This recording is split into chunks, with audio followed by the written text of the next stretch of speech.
afternoon, ladies and gentlemen. Welcome to this public lecture being facilitated by the Department of Accounting. My name is Munir. I'm a senior tax lecturer and I work for the Department of Accounting. I'm also your MC for this afternoon. I'd like to thank Professor Ben Marks for allowing me the opportunity to do so. On behalf of the Department of Accounting, I welcome all the delegates with me in person, and we've also got many delegates joining us on the online platform. We are running a hybrid solution this evening, so don't get scared for all the cameras. It's for the online streaming purposes. A special welcome to my guest speakers this afternoon, Professor Wiseman Nkulu and Mr. Robert Zwane.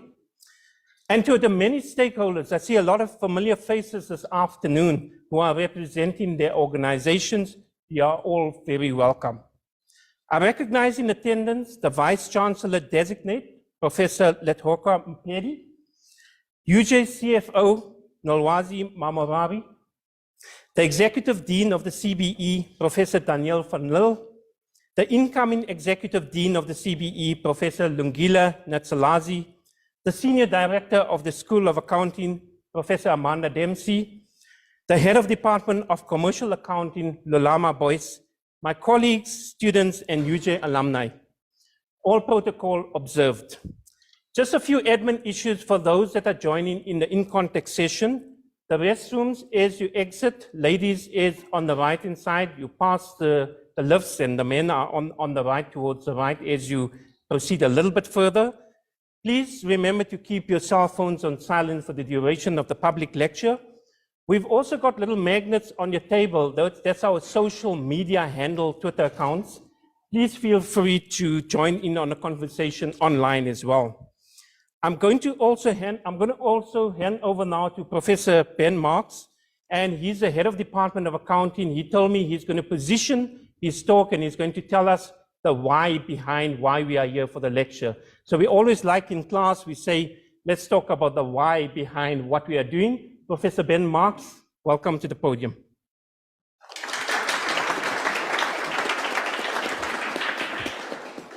Thank you, Munir. The Vice Chancellor designated Professor Letlotlo Mpedi, CFO Ms. Nolwazi Mamorari, Deans, Senior Director of School, Prof. Amanda Dempsey, Directors, fellow HNDs, colleagues, students, UJ alumni, esteemed guest speakers, all protocol observed. It gives me great pleasure to introduce today's topic to you. It's delivered by two very, very special people, and who are exceptional thought leaders and also personifies ethical leadership. Prof. Mpedi in his welcome address will say more about him, and so I'm not going to go further with that. My objective is just to conceptualize today's public lecture and to set the scene for you. At the Department of Accountancy, our motto is to educate critical thinking, ethical accountants and business leaders in a 4IR. We base our program offerings on a solid theoretical foundation, combined with critical thinking and problem solving, embodying digital acumen and ethical values. We strive to be agile and to be problem solvers. This speaks to the topic of today's public lecture, namely embarking on a journey to success and enduring contentment as a professional business leader. I believe it will make us stand still, reflect, and do introspection.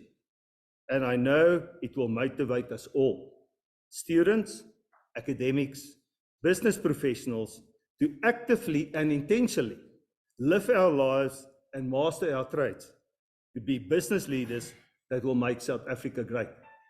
I trust and believe that a public lecture will achieve this goal. Thank you very much.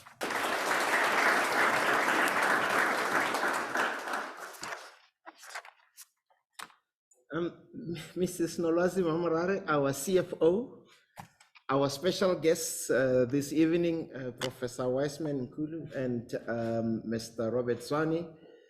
I'm sure Professor Van Lille is joining us remotely. He doesn't miss this type of event, so I must acknowledge him.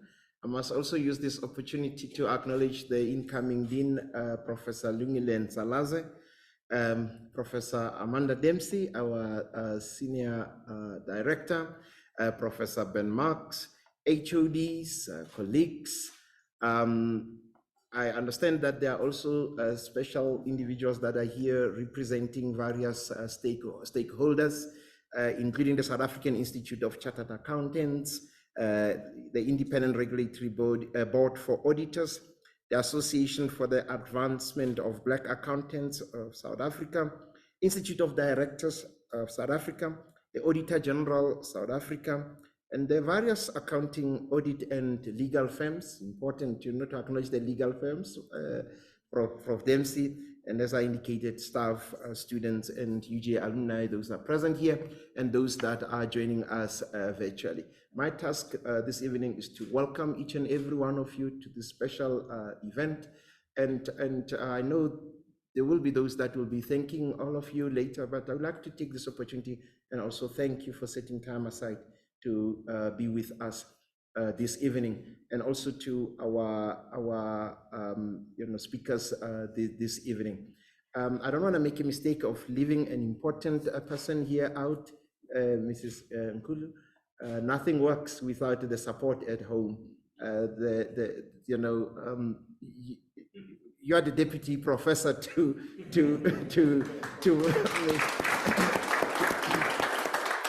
Professor Nkulu. Nothing that he does would be possible, in my opinion, without your support. So we also acknowledge you. My task, apart from welcoming you, is also to introduce our speakers this evening. But I couldn't resist the temptation, of reflecting about, this evening and about accountants and accountancy and all that. I'm a lawyer by training and got excited when I saw also legal firms acknowledged, because, these professions are interlinked, and this interlinkage will grow, as time moves on. One may think, what makes this person qualified to even say a word about accountants, accountancy. I would say I'm a little bit qualified. Prof. Ben warned me, by the way, that I must speak for 10 minutes, and I assure you I'll speak for 10 minutes. I have been accused that I have got a special relationship with the School for Accountancy. I've got the socks you are wearing today, Prof. And yesterday I got another pair, and I've got another pair and another pair, which my wife took, and I complained, and then I got another pair. So I've got several pairs, and I posted proudly, and people think, what's going on between you and referring to me and the School for Accountants? I think it's because of my experience with accountancy, and I know this evening is not about me, but I have to share this. I may not have another opportunity. I did study accountancy, but it was not proper accountancy, as people who studied accountancy would tell me. I did accounting for lawyers, and some say it's like Coke and Coke Light. That the reason I still remember this course is that it's the only subject that I failed in my life, but I passed with distinction. Maybe you're wondering, how did it happen? I didn't cheat. That is the only one, and I'll never forget. You have to practice. You know better than me. You have to practice. And we had a test on Monday. And there are things I shouldn't say here. This is live streamed and all that. But I got sidetracked by things that I shouldn't be doing as a student. And in the morning, the test was written at 8 o'clock. And you'll understand what happened the previous day. I had babalas. And then I failed the test. I think I got 0. I was late. I couldn't understand what I was doing. But we had a wonderful lecturer. That's why it's important for academics to be people with empathy and understanding.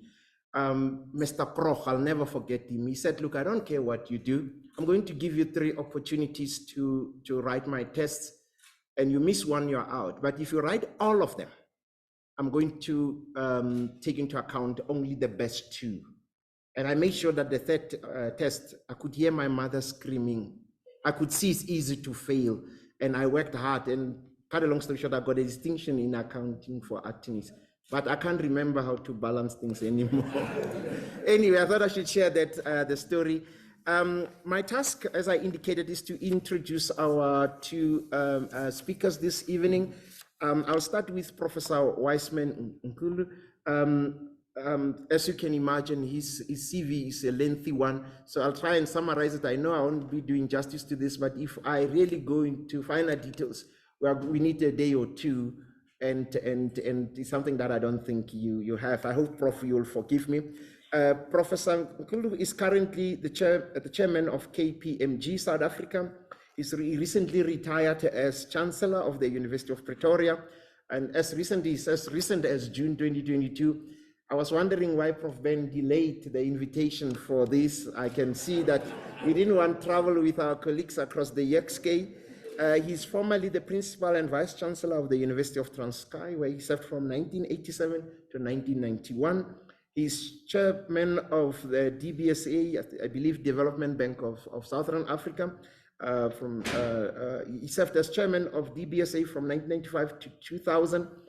He served also as the economic advisor to the former president, Thabo Mbeki, and he served also as the chairman of Rothschild South Africa from 2009 to January 2018. And he also served as chairman of the audit committee of Anglo Gold Ashanti from 2007 to 2013.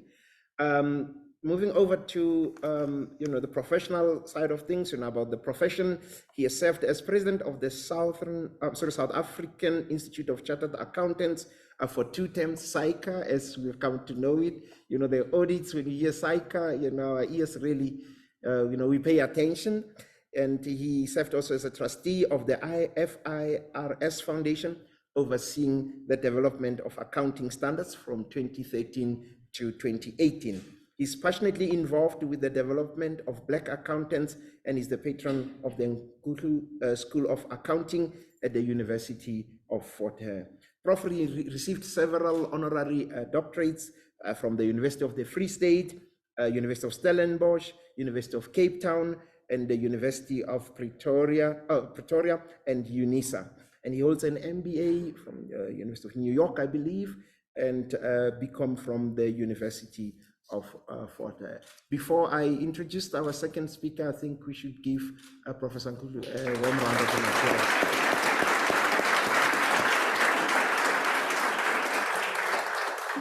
Thank you very much, Prof, for setting time aside to be with us. Thanks, ladies and gentlemen. I'll move over now to our next speaker, Mr. Robert Zwane. Mr. Zwane is the executive responsible for national projects at SAICA. He says his responsibilities are mainly comprise driving SAICA's transformation and growth strategy. He was previously the director of the Education and Transformation Department at the Independent Regulatory Board for Auditors, where he was instrumental in a number of initiatives, including leading the implementation of the Audit Development Program. He spent some time at the University of Johannesburg in various positions. So welcome back home, colleague, including being an academic trainee, a senior lecturer, and a house warden at one of the UJ's residences. He completed his training program with one of the big 4 firms. On a global scale, Mr. Zwane sat on the International Federation of Accountants, International Accounting Education Standards Board as a technical advisor to the South African representative. He was also a member of the Education Committee of the Public Accountants and Auditors Board of Zimbabwe. In terms of qualifications, you heard that he's,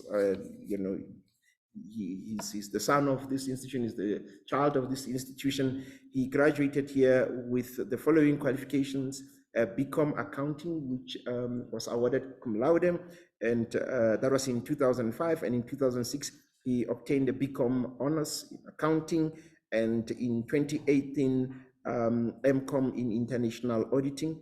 The topic of his dissertation is developing professional skepticism in chartered accountants. Quite interesting.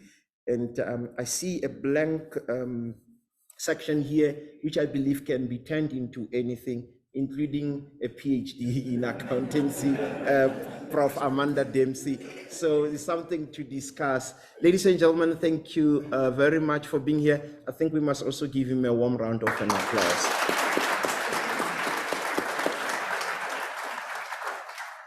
Thank you very much. I'm looking forward to the presentation. I'll hand over to you. Thank you also to you, colleague. Thank you. Thank you very much, Prof. If I can just share a small story about Prof. Wiseman with you. When I was at SAICA, we discussed at one stage, we said, hang on, the profession is now over 100 years old. We need to write a book about this profession, and we need to document it. And some of you may know Graham Terry. He was what we call the institutional memory of SAICA. So if you ever wanted to know what happened or in the past, in the historic developments, we would ask Graham, what should we do? And when we said, look, we want to embark on this journey of writing the book, Graham said, there's one man that you cannot write the book without, and that's Prof. Wiseman Kulu. He's the father of our profession. It all started with him, and we need him involved. This is the stature of the man that's about to take the podium. That book, by the way, is known as Figure That. So it has been published since, I believe, we were calling it the 100-year profession and onwards, and I see they got quite a snazzy title to it. So it has been published. I implore you to get a copy of it. Prof. Wiseman, you're welcome to the podium.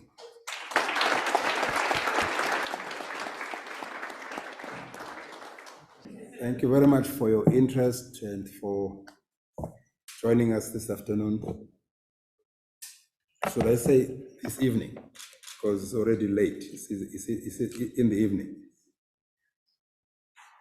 I thank you very much to the Vice Chancellor-elect, Mpedi. Possibly, I've been struggling to find that. Thank you very much for the welcome.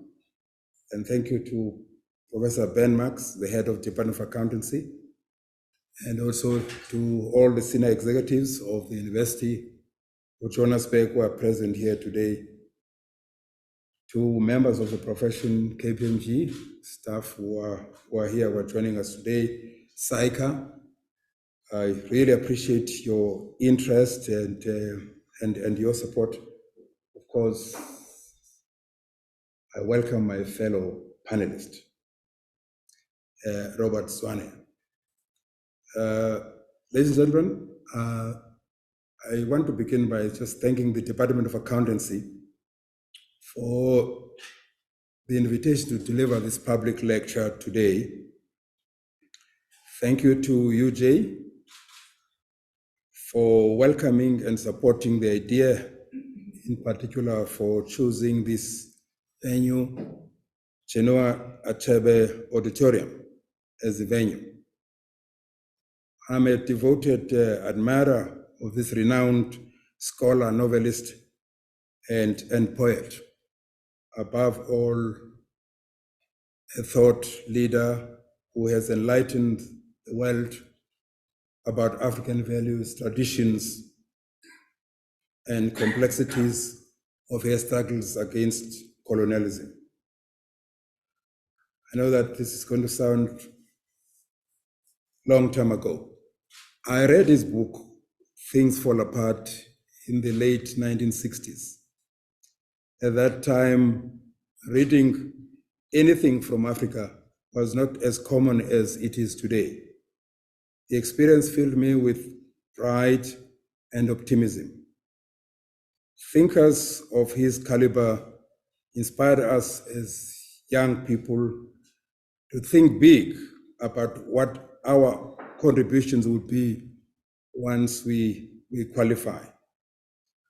I sincerely hope that his name continues to be a source of inspiration to many scholars who walk through the corridors of UJ.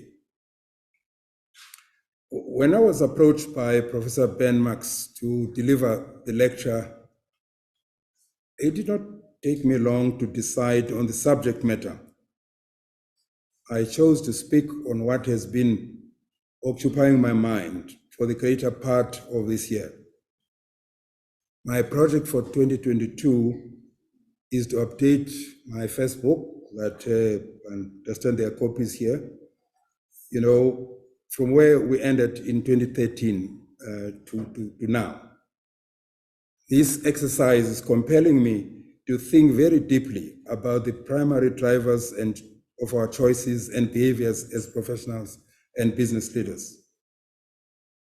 This is important because we are the class that determines policy choices and also leads major institutions in our country, both in the public and the private sector.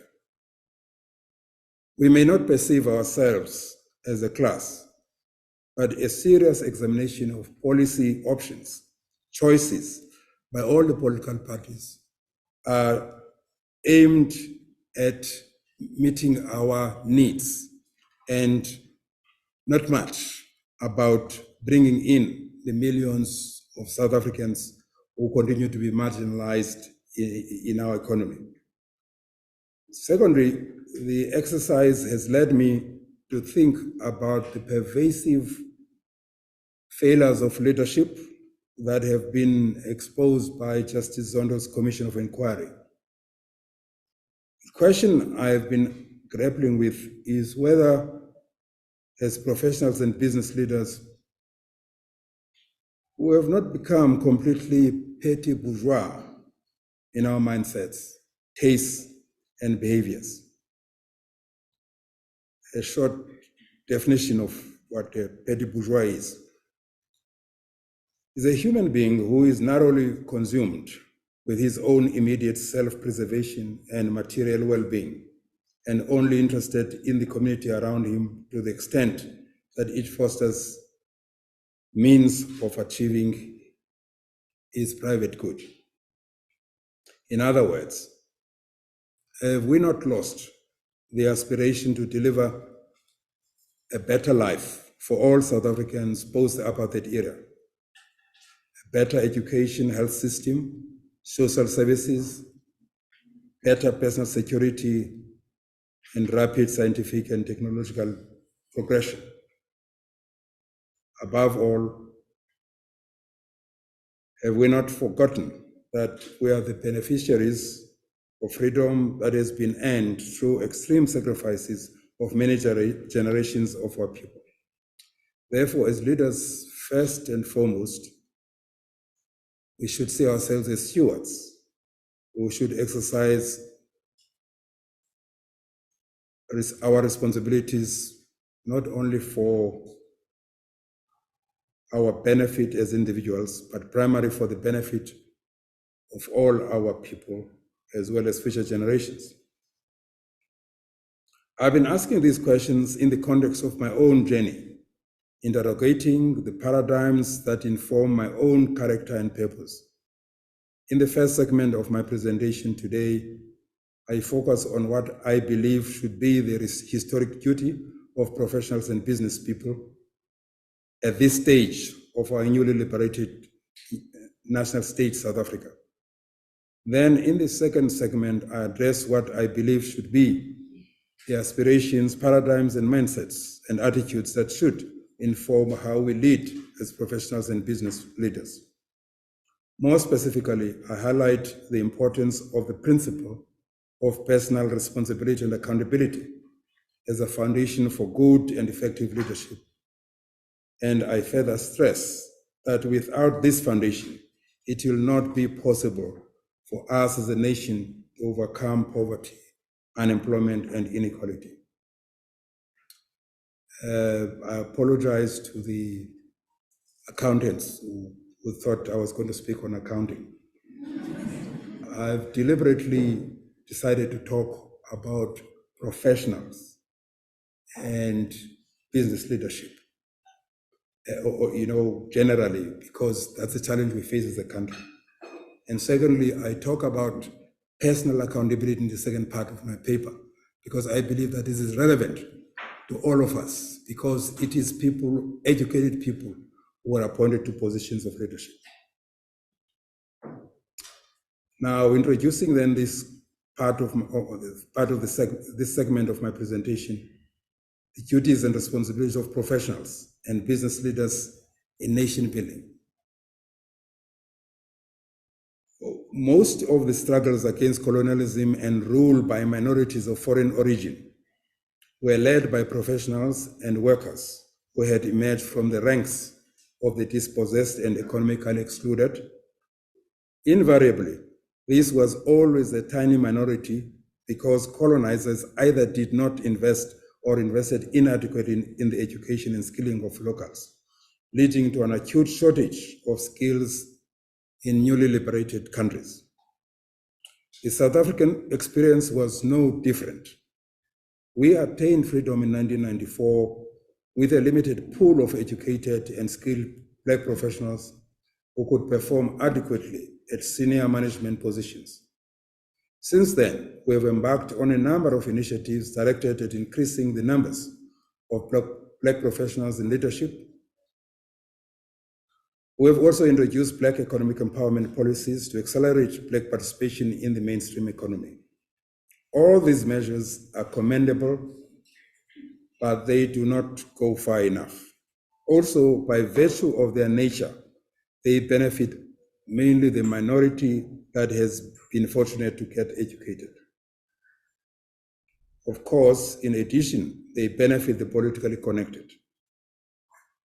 As we all know, our education system continues to leave the majority of Africans and colored people ill-equipped for employment in the formal economy. In this regard, Moeletsi Mbeki, in his book, A Manifesto for Social Change, says the following. Today, the largest social class in South Africa comprises people living in poverty. Through the weight of their numbers, it is this underclass who decides who gets elected. Close quote. Yes, apartheid left behind a large segment of African and colored people with no education or skills to participate meaningfully in a modern economy. Unfortunately, post-1994, this segment continues to grow. Thousands of school dropouts join their ranks every year. Even worse, university graduates are also joining the underclass with no hope of obtaining meaningful employment or engaging in other economic activities to feed themselves and their families. I submit that what I've just described poses the greatest threat to political stability and economic progress in our country. Therefore, finding a viable solution to this conundrum should be uppermost in our minds as professionals and business leaders. Selecting and implementing policies that would bring the fruits of freedom to all our people is the least we can do to honor those who sacrifice their lives for our freedom. I'm putting it this way because it is a fact that information about policies and strategies that are crucial to broadening and deepening economic participation by the majority of citizens is available. Information is available. What is lacking is imagination, political will, and self-belief to adopt and implement what needs to be done consistently over 2, 3, or more generations. Untangling this fundamental structural dilemma should be the purpose that drives our policy choices, as well as guide our behaviors as the class that shapes the destiny of this country. Currently, we continue to choose policies and interventions as if we're solving temporary or cyclical problems of a developed economy. This is the case whether one is looking at education, Black economic empowerment, poverty, employment, and so on. My thesis is that to extricate ourselves out of this predicament, South Africa and other African countries should intentionally and purposefully prioritize scientific and technological transformation as the thrust of their agenda for the next 30 to 50 years. Everything else be aligned to this central structural transformative intervention. Of course, South Africa should lead and not wait for African consensus. our responsibility, first and foremost, is to solve our own problems. I further submit that a proper understanding of when and how the European countries jumped ahead of other civilizations and managed to conquer and subdue them makes the transformative intervention I am suggesting most logical.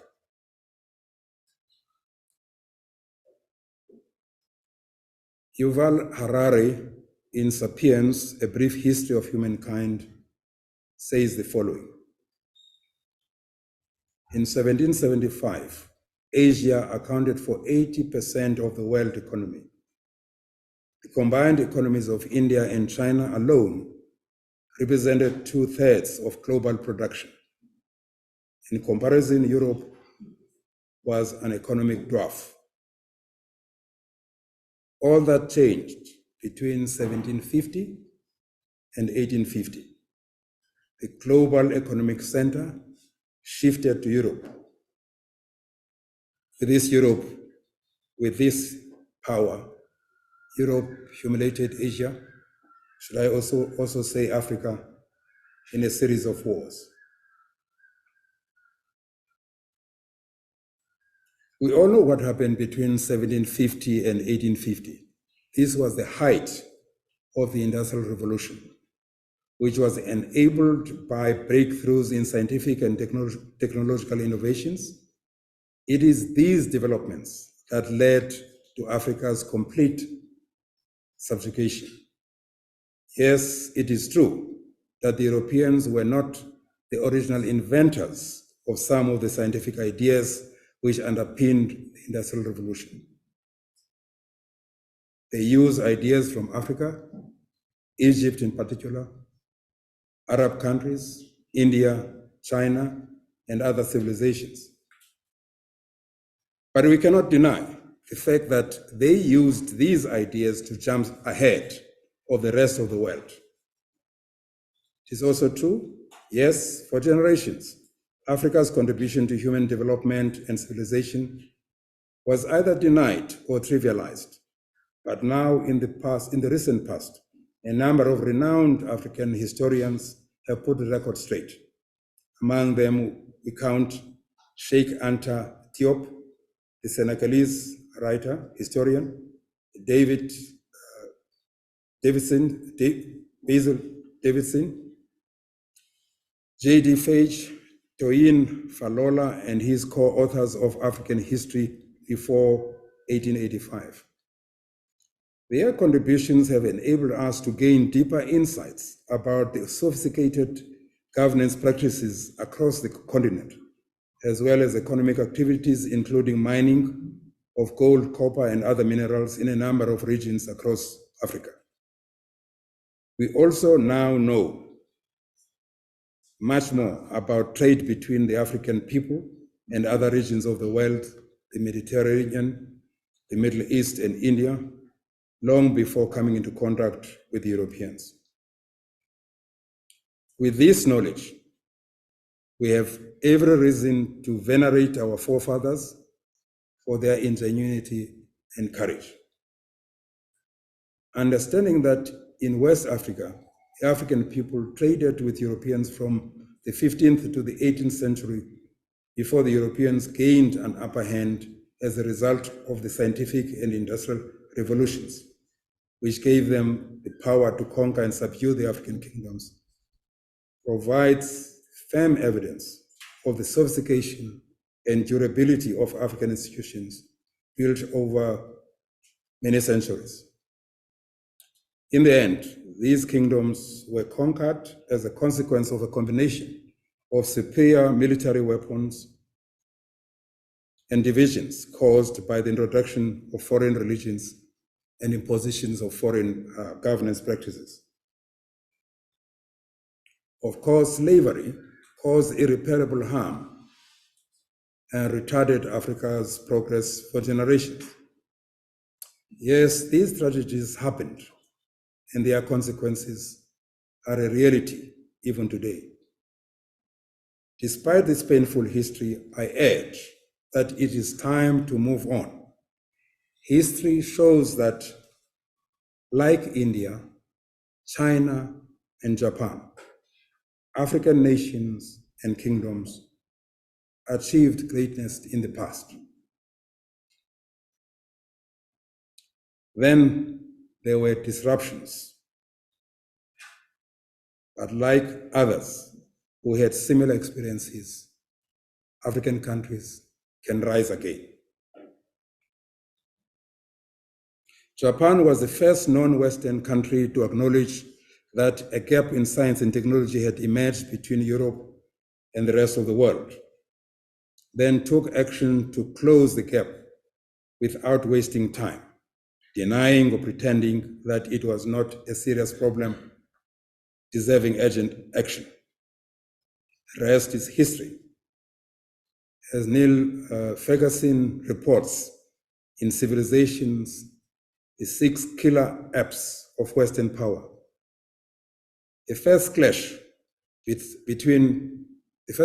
Westerners usually came in 1904 with the Russian-Japanese War over Manchuria. Japan's decisive victory at sea and on land sent a signal to the world. There was nothing divinely ordained about Western dominance. With the right institutions and technology, an Asian empire could defeat a European one. It did not end there. Post the Second World War, from 1968 up to about 2010, Japan became the second highly industrialized economy in the world, second only to the United States of America.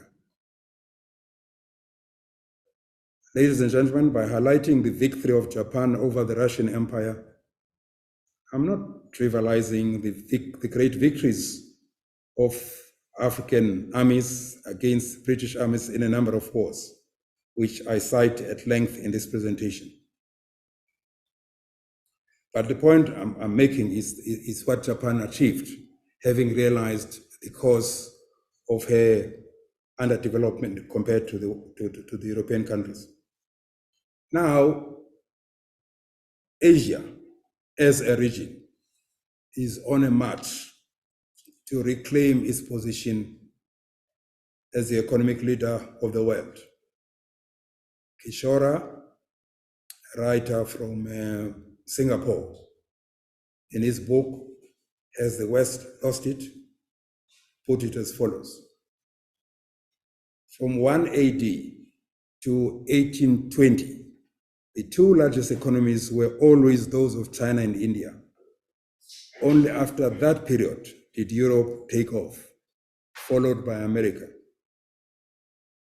Viewed against this background of the past 1,800 years, the recent period of Western relative overperformance against other civilizations is a major historical aberration. All such aberrations come to a natural end, and that is happening now. This is how leaders in Singapore, India, China look at their current situation. Of course, this is true. Asia is on the ascendancy, not only China. What should be of interest to us is that they have achieved this through intentional and purposeful drive of scientific and technological transformation across their countries. First, it was Japan, then Taiwan, Hong Kong, and South Korea, and now it's India and China. The fact that at certain stages of their development, they had easy access to the markets of the United States of America and Europe does not take away the fact that it was visionary leadership that was focused on long-term transformative goals, pragmatic domestic policies and strategies, and effective states that were managed by centralized merit-based bureaucracies that enabled them to benefit from those opportunities. I acknowledge the fact that historical experiences of African countries are not the same as those of Asia, and that Africa is much more fragmented and also lack the ethnic homogeneity of the countries I've referred to. But having said that, the African leaders should acknowledge the gap in science and technology that developed between our continent and the West and still exists today. Then conceive and propagate compelling long-term goals, as well as design and implement strategies that are rooted in our own circumstances. What is disturbing is that there seems to be no realization of the root causes of how we got where we are and why we're struggling to take off. In the 21st century, it is only South Africa, I would say the rest of the continent, that does not have a compelling, intentional, and purposeful agenda to achieve scientific and technological transformation. The question is this not an indictment on us as professionals and business leaders? Have we not lost the aspiration to transform our country now that we are free and comfortable as the middle class? Or is it true that we have become petty bourgeois and with no aspirations other than self-preservation and accumulating material gains, material wealth?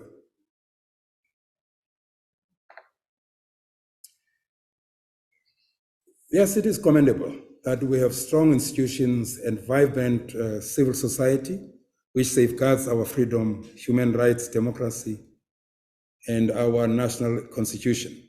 However important as they are on their own merits, these institutions are necessary but not sufficient to restore the dignity and humanity of us all. The other side of the coin is empowering everyone with requisite knowledge and capabilities through intentional and purposeful scientific and technological transformation. That's the challenge that I believe that we as professionals, as educated people in South Africa, black, white, we should be asking ourselves these questions.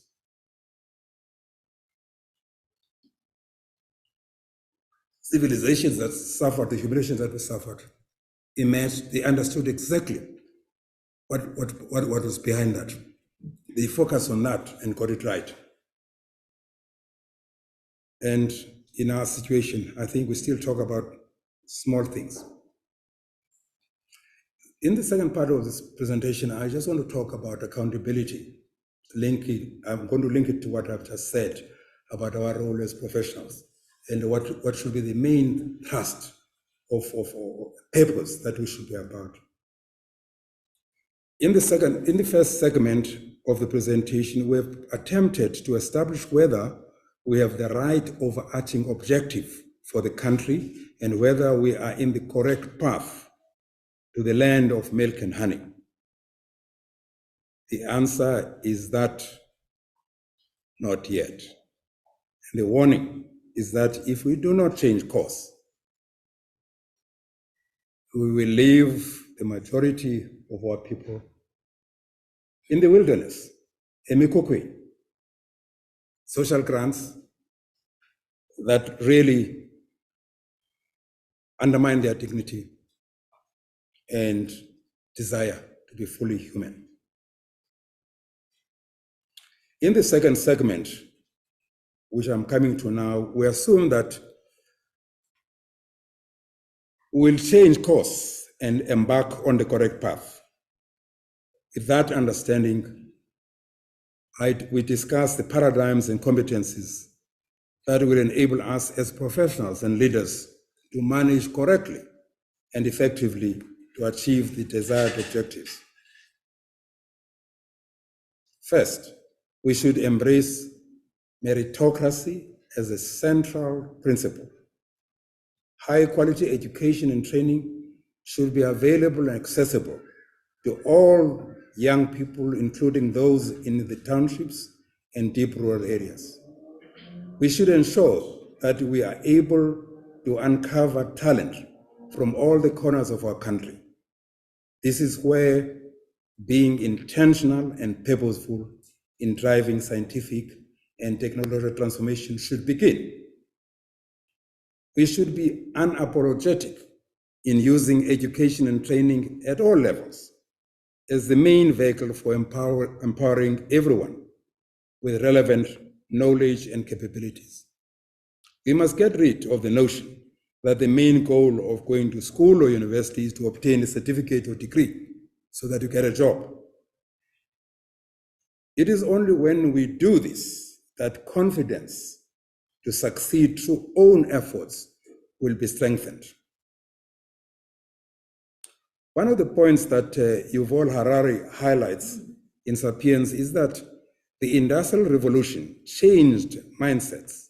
Its major revolutionary impact was that it boosted people's belief that change is possible through intentional acquisition of new capabilities. The writer referred to from Singapore, Kishore, makes the same point in his book, The New Asian Hemisphere. All of us read a lot about the fourth industrial revolution and technological innovations that are happening in all areas, including biosciences, artificial intelligence, machine learning, and so on. Question is, are we going to be only users of these technologies without an active role as innovators and harnessing them to create employment and prosperity for ourselves? Of course, embracing meritocracy entails selecting and making appointments at every level on the basis of relevant qualifications and competencies. This should be the norm and applied in every sphere. Appreciation of the value of relevant qualifications and competencies should be embedded in the character of our nation going forward. However, for professionals and business leaders, equally important should be personal mastery. Promoting acceptance of personal responsibility and accountability for one's choices and behaviors should be paramount in the nurturing and development of professionals and business leaders. This is something we must learn to do better in the preparation of our leaders. In this regard, Stephen Covey says the following: as human beings, we are responsible for our own lives. Our behavior is a function of our decisions, not our conditions. We can subordinate feelings to values. We have the initiative and responsibility to make things happen. He goes further to say, this is the endowment that is unique to us as humans. No other species has the ability to think about its own thoughts. This is very powerful indeed, and it also says you and me can also be powerful by nurturing this endowment. There are many influences around us that from time to time tempt us to act in violation of our principles and values. We also have our instincts, desires, and cravings that can also take control of us and cause us to act against what we really value. Nurturing and strengthening your self-awareness or self-mastery enables you to resist the forces of your instinct as well as influences from peers, the media, and global trends. Your self-awareness enables you to pause and not to simply give in to impulses.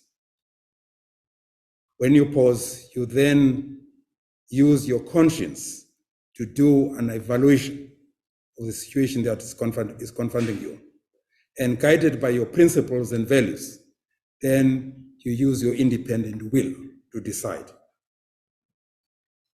Therefore, linked to self-awareness, we have our consciences, which give us deep inner awareness of right and wrong. This enables each and everyone to select the correct principles and values on which to center your life. Possibly, this is the most important aspect pertaining to personal responsibility and accountability. Question is, how does one select the principles and values on which to be centered? Stephen Covey talks of universal truths that have stood the test of time. In my own life, I've chosen a few. I'm not going to go through all of them. But of course, as an accountant, you know that accountability is number one, integrity, clarity of purpose and goals, competence, independence, trustworthiness, respecting the dignity, my own dignity and dignity of others. Of course, lift as I rise, courage and fairness. Question is, how do you settle on, but then settling on the principles, because this question of how you settle on the principles, it's not an easy matter. But settling on the principles and values on which to center your life is a journey. As already pointed out, most of the values are universal truths that each and everyone has to embrace in order to be successful, trusted, and effective. Failure to integrate them in your life inevitably leads to the opposite, that is failure and ineffectiveness. We get these principles and values ingrained in our characters in varying ways, but the most important sources are the ways we are brought up. Education, influence of your lecturers, and ambitions that we embrace in the early stages of our lives. Of course, at any stage, you can consciously enrich your life through reading religious texts, life stories of successful individuals, and books of specialists like Stephen Covey that I've mentioned, David Lapin, and Jim Collins, and many others on the question of leadership. But in addition to that, self-awareness, self-mastery, I submit that your life purpose should be linked to making a difference in the lives of others. Otherwise, you are not fully human. I believe that by nature, in addition to self-preservation, every human being wants respect and recognition by others. In our case, I believe that the overarching purpose to which we should all aspire to contribute towards is making South Africa a great nation in which the dignity of everyone is respected and everyone has opportunities and capabilities to enjoy a decent life. Experience has shown that people are not inspired only by money to work harder or better. Yes, they are momentarily motivated by it, and of course, by the promise of getting more of it.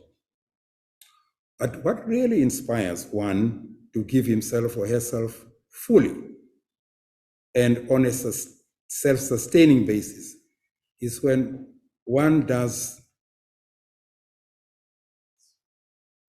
when what you do has meaning to yourself personally.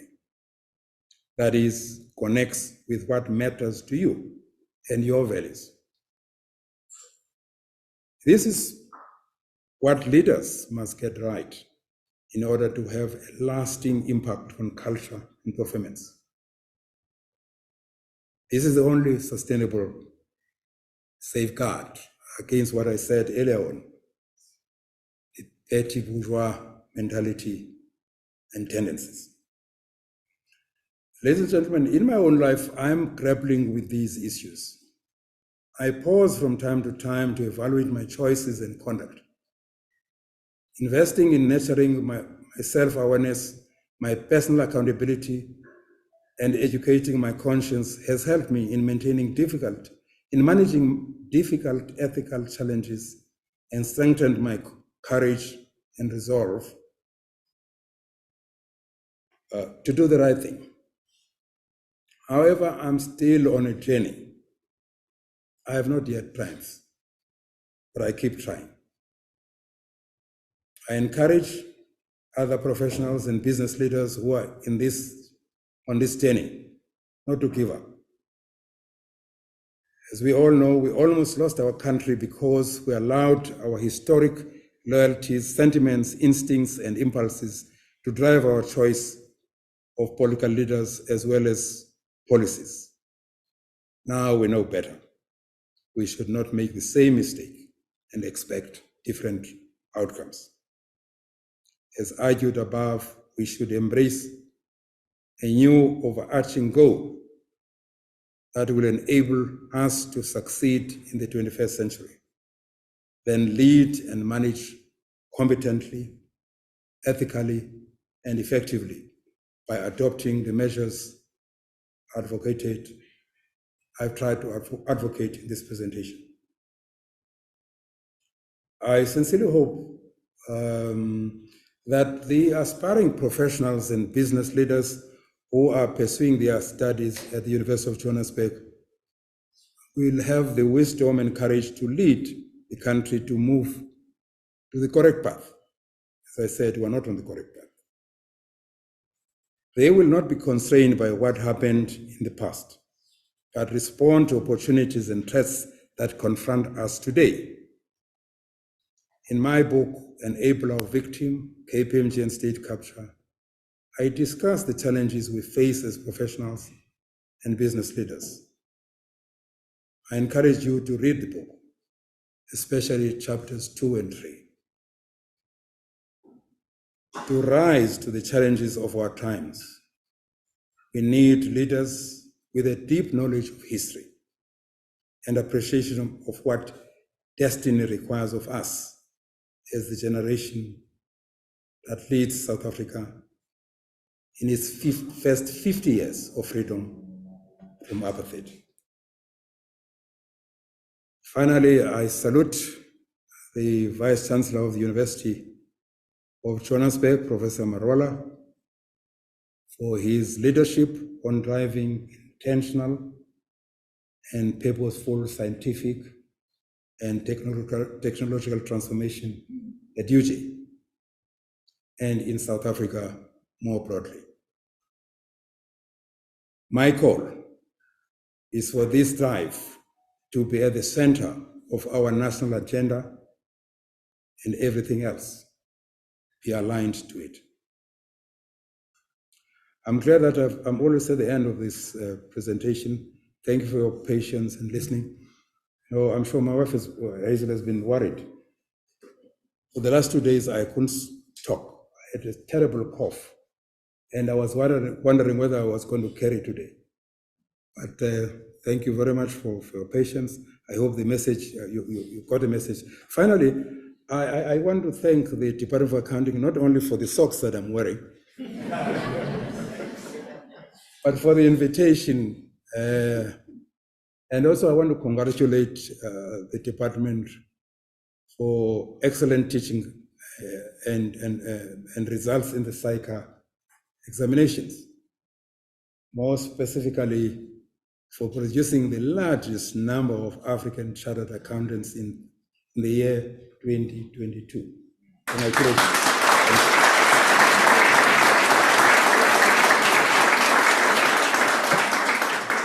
Thank you very much for listening. Okay.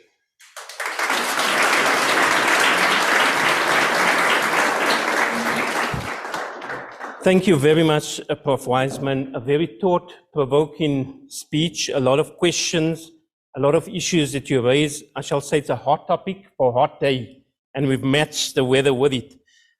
You raised a very important point, and that is we can't do the same old thing over and over and hope for a different result. You talk about science and technology and making sure that we re-strategize and we put that at the forefront of everything that we do. You'll be pleased to note that at the University of Johannesburg, in the accountancy department, we've actually incorporated the 4IR course.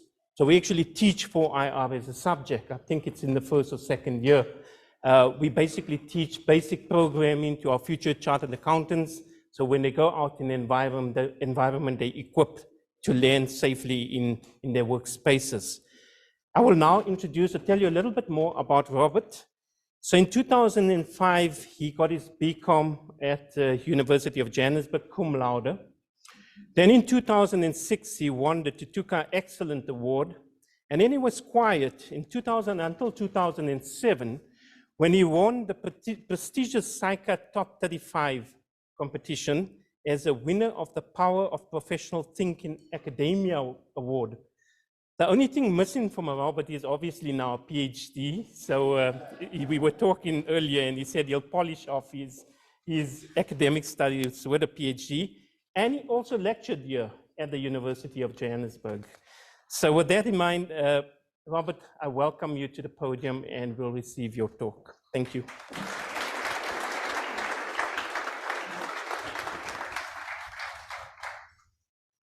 Once my elder has spoken, I can't speak.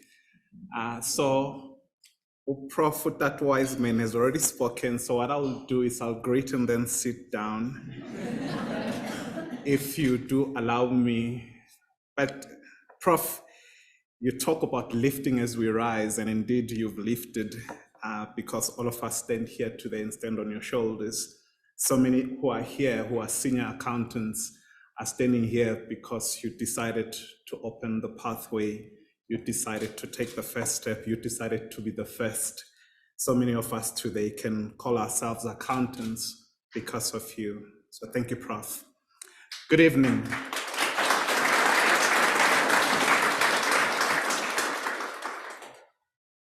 DVC academic Vice Chancellor-elect, thank you so very much for having us. Prof. Ben and the staff of the Department of Accountancy and all the students who are here. And I must do this. I have my CEO, there's performance reviews coming through. CEO, Mr. Freeman Nomvalo, I've done this so that you remember.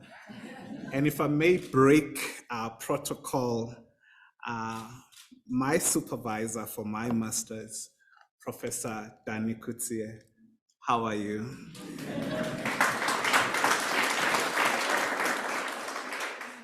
So in thinking about today, I actually took a lot of time trying to figure out an excuse, trying to find a reason why I couldn't be here, and also trying to find a reason to say, Prof. Ben, that day is really terrible. But in the last few weeks, I got to think a lot about Prof. Wiseman and the number of times I've sat with him and he would talk about the need for young leaders to start getting to play an active role, the need for young leaders to start leading today. And I also had words that rang in my head from Professor Mervyn King in a number of meetings we've had with him. And he would talk about multi-generational boards of companies and the importance of young and old to come together in making decisions. That actually made me feel with pride that I'm getting to share this moment and making history for myself and sharing this moment with Prof. And I must say, Prof. Mpedi, that even as UJ today, you are reimagining the future. So thank you so very much today. So I'll take the next few minutes and just reflect as a young person, reflect on the country, reflect on what I'm seeing, reflect on what I wish to see moving forward, as Prof has spoken about purpose, about self-mastery, and all of those. I just want to take a moment and look at those aspects.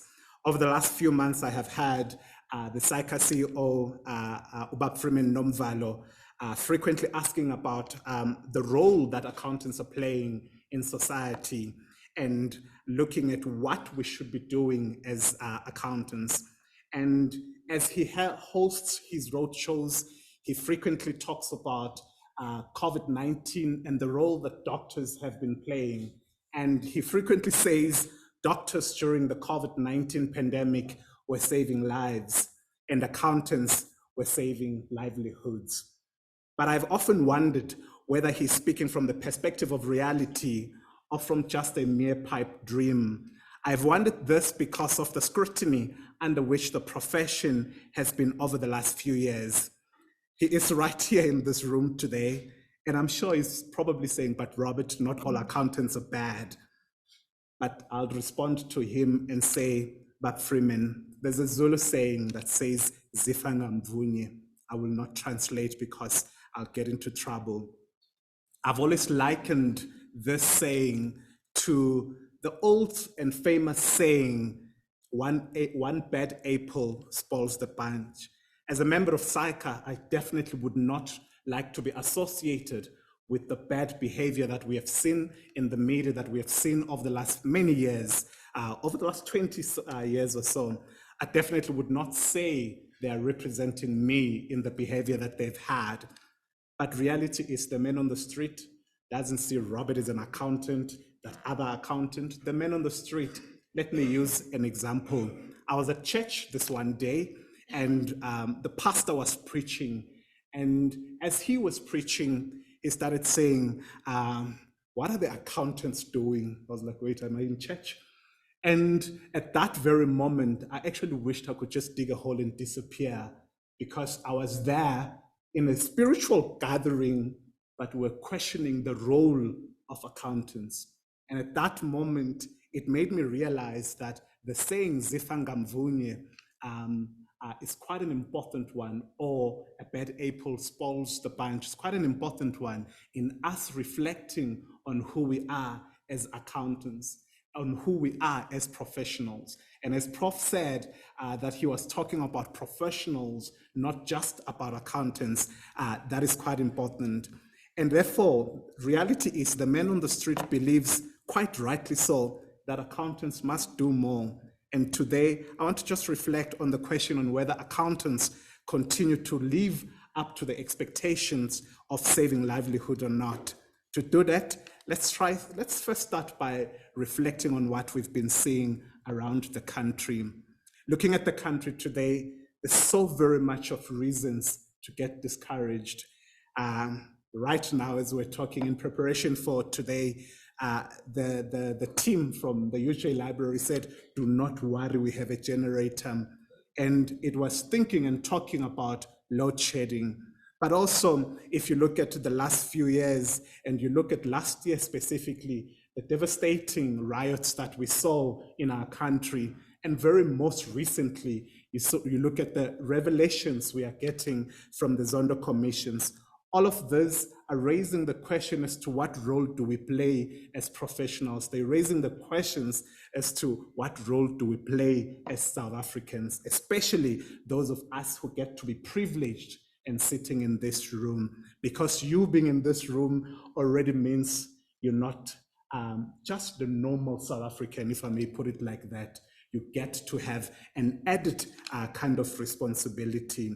If you look at the Zondo Commission, and if you've read the Zondo Commission, that whole report, you hear a number of issues that come out that have led to where we've gotten to with regards to state capture, with regards to the rampant corruption that we've seen. Amongst the causes that are listed in the Zondo Commission, and I'll read just a few, is the allocation and distribution of state power and resources directed not for the public good, but for private and corrupt advantage. One. Another reason is the manipulation of the rules and procedures of decision-making in government in order to facilitate corrupt advantage.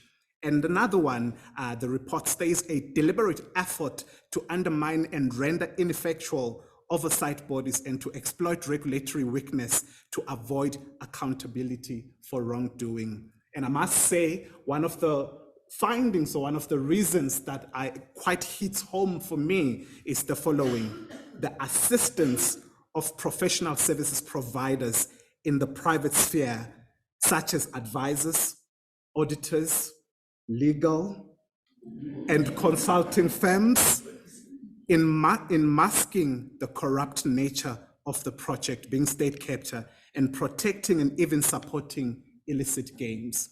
That reason, or that finding in the Zondo Commission reports, points a finger to me and you, for those of us who are professionals.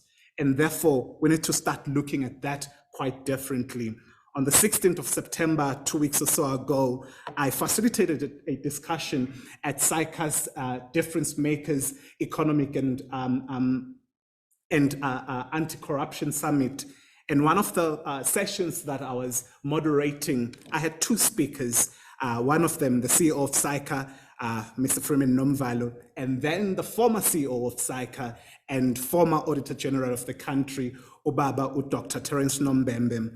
And in that discussion, a few questions were raised around the need for accountability and around the need for a deeper introspection for ourselves as accountants. And I highlight two questions that were raised on that day. The first was, are the accounting and auditing standards adequate to deal with the key matters emerging from the Zondo Commission report? The second question, quite important, was how can we create a conducive environment for the functioning of NOTLA or the necessary reporting? And I must say, I'm not an expert in auditing and all of those, and I know the IRBA is represented here. I did see the education director at the IRBA getting here. So I raise these issues as a young professional, just looking from an outside perspective. And if I go to just the first question, I remember a debate, Prof. Ben, with a UJ student, a young student. He had a problem with the accounting and auditing standards, specifically ISA 240, which requires, amongst others, the auditor to maintain an attitude of professional skepticism, recognizing the possibility that there could be material misstatement due to fraud. ISA 240 goes further and requires auditors to perform procedures to obtain information that is used to identify the risk of material misstatement due to fraud. And this young student had an issue with this because he was saying, but Robert, why are we not direct in the responsibility for fraud? Why are we sort of masking ourselves and writing a standard that says you must, but even if you have not, if you prove that you have done the following, you are okay. Why do we have standards like that? When the man on the street says you were an accountant, fraud came about afterwards, and you did not see that. So he had an issue with this. The thing that was bugging him was the responsibility around fraud seems to be indirectly inferred and not directly dealt with by us as accountants and auditors. And it is a great question that has actually come about many times. If you look at research, the Journal of Accountancy Research actually also raises that question. They ask the following question directly. Is the auditor responsible for detecting any kind of fraud that may have occurred? And the interesting answer is the following: absolutely not. Those are the words that come from that journal. Absolutely not. The auditor's responsibility relates to the detection of material misstatements caused by fraud and is not directed to the detection of fraudulent activities per se. Thus, the auditor of financial statements must obtain reasonable assurance that the statements are free from material misstatements, whether caused by error or by fraud. Yet, the man on the street sees our role quite differently. The man on the street always asks the question, where were the auditors? As a profession, we then hide behind the so-called expectation gap. And believe you me, as an accountant, I know why the standards were written the way they were written. But the man on the street doesn't know expectation gap. The man on the street sees finances, financials, money being lost and doesn't see expectation gap. In one of their 2021 newsletters, the Independent Regulatory Board for Auditors, the IRBA, addresses the very same issue, and they ask the following question. So what is the expectation gap and what does it mean? The IRBA then answers, in simple terms, it means the difference between what the public expects from auditors and what the auditors actually provide. The IRBA goes further and states the following: there is no doubt that external auditors play an important role in the financial systems by performing external audits. Whether the gap is caused by weaknesses or failure or concealing of fraud or under-reporting on fraud, auditors need to do what is required in the public interest to protect investors. While the current standards do not extend to expect fraud detection by auditors, There is a strong call on auditors to do more. It is widely believed that there is an opportunity for external auditors to apply more professional skepticism by challenging and questioning management. And over the last few years, it seems that the guardians of governance, as we talk about them, and remember when we talk about guardians of governance, Prof serves on a movement that is under SAICA that is called Unite for Mzansi. And when we talk about guardians of governance, we talk not just about the auditor that comes after the fact. We talk not just about the CFO who happens to be maybe a member of SAICA. We talk about every level of governance that's in there, whether you're just an accountant that's just a reporting accountant at the bottom, whether you're just a bookkeeper, you are a level of governance. So over the last few years, we've seen guardians of governance becoming more investigative journalists and a few who stand up and speak truth to power, and those that we've labeled whistleblowers, the ones who lose their livelihood and some their lives trying to protect your and my livelihood. We all have seen the widely reported heroes who have had to place themselves into hiding. We all saw one last year being gunned down and murdered because of knowing truth, because of standing up and wanting to speak truth to power.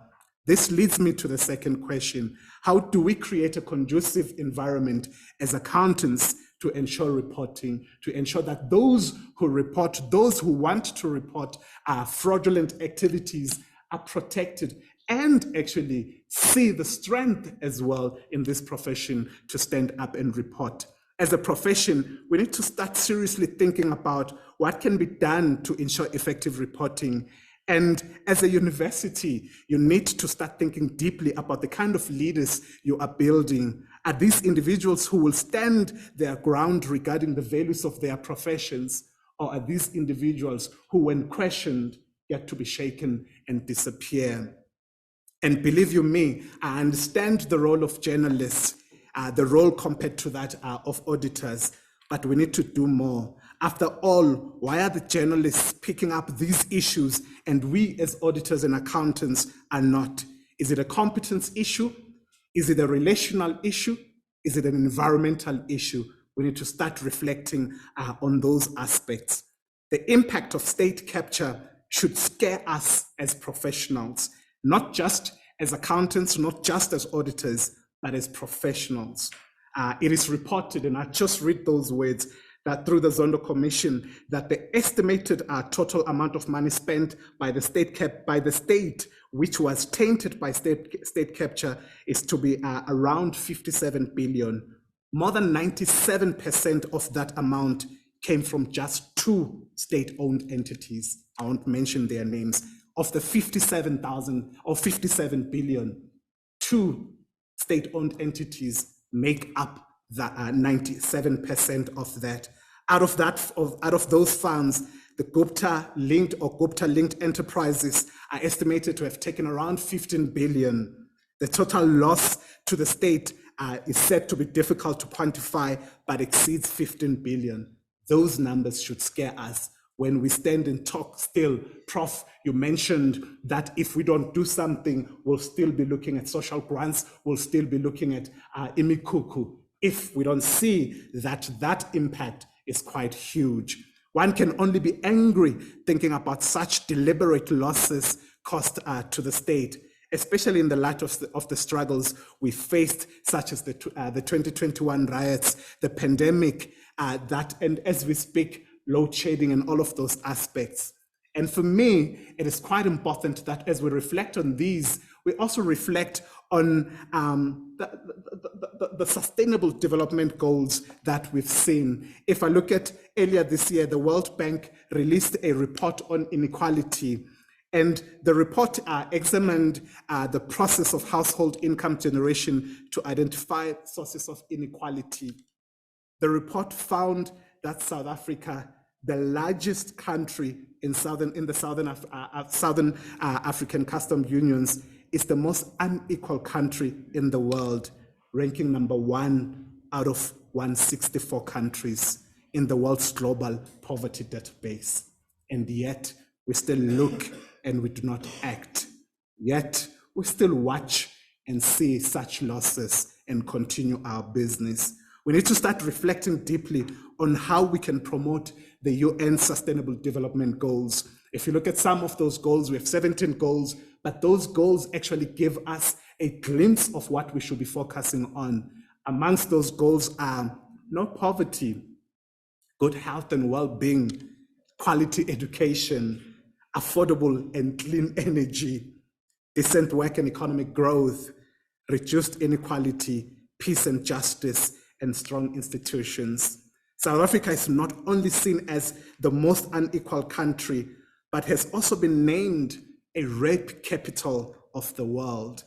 We need to start thinking differently about how we transform our country, about the role that we can play. And believe you me, this is not a government role. This is our duty. A goal that gives us a glimpse on how to solve these issues. If you still look at the UN SDGs, it's goal number 17. Goal number 17 is called Partnership to Achieve the Goals. That is actually giving us an indication of how we can move forward as a country, and that how is a partnership. That how is a collaborative way of solving our issues. That how is us not saying government must act, government must change. That how is us saying government will meet us on the way as we solve our issues. And if I now just take a moment and go to the profession, having spoken about the Zondo Commission's report, you actually almost think we've just been talking about the profession. And I remember in not so many words, there was the chairperson of the Zondo Commission report using the words, but you are a chartered accountant. And I'm not sure why you are laughing at that. And I will not say that whom this Mrs. was. I will respect her name, whether the real one or the one you all called. But the chair said you are a chartered accountant. I actually want to replace those words and say you are a professional. What that says is more is expected of you just because you're a professional. It doesn't matter what role in the organization. You might be that member in the organization whom most of us like to be close to, like the CFO. You might be that member, or you might be the one who's making sure that this room is clean. All of us have a role to play.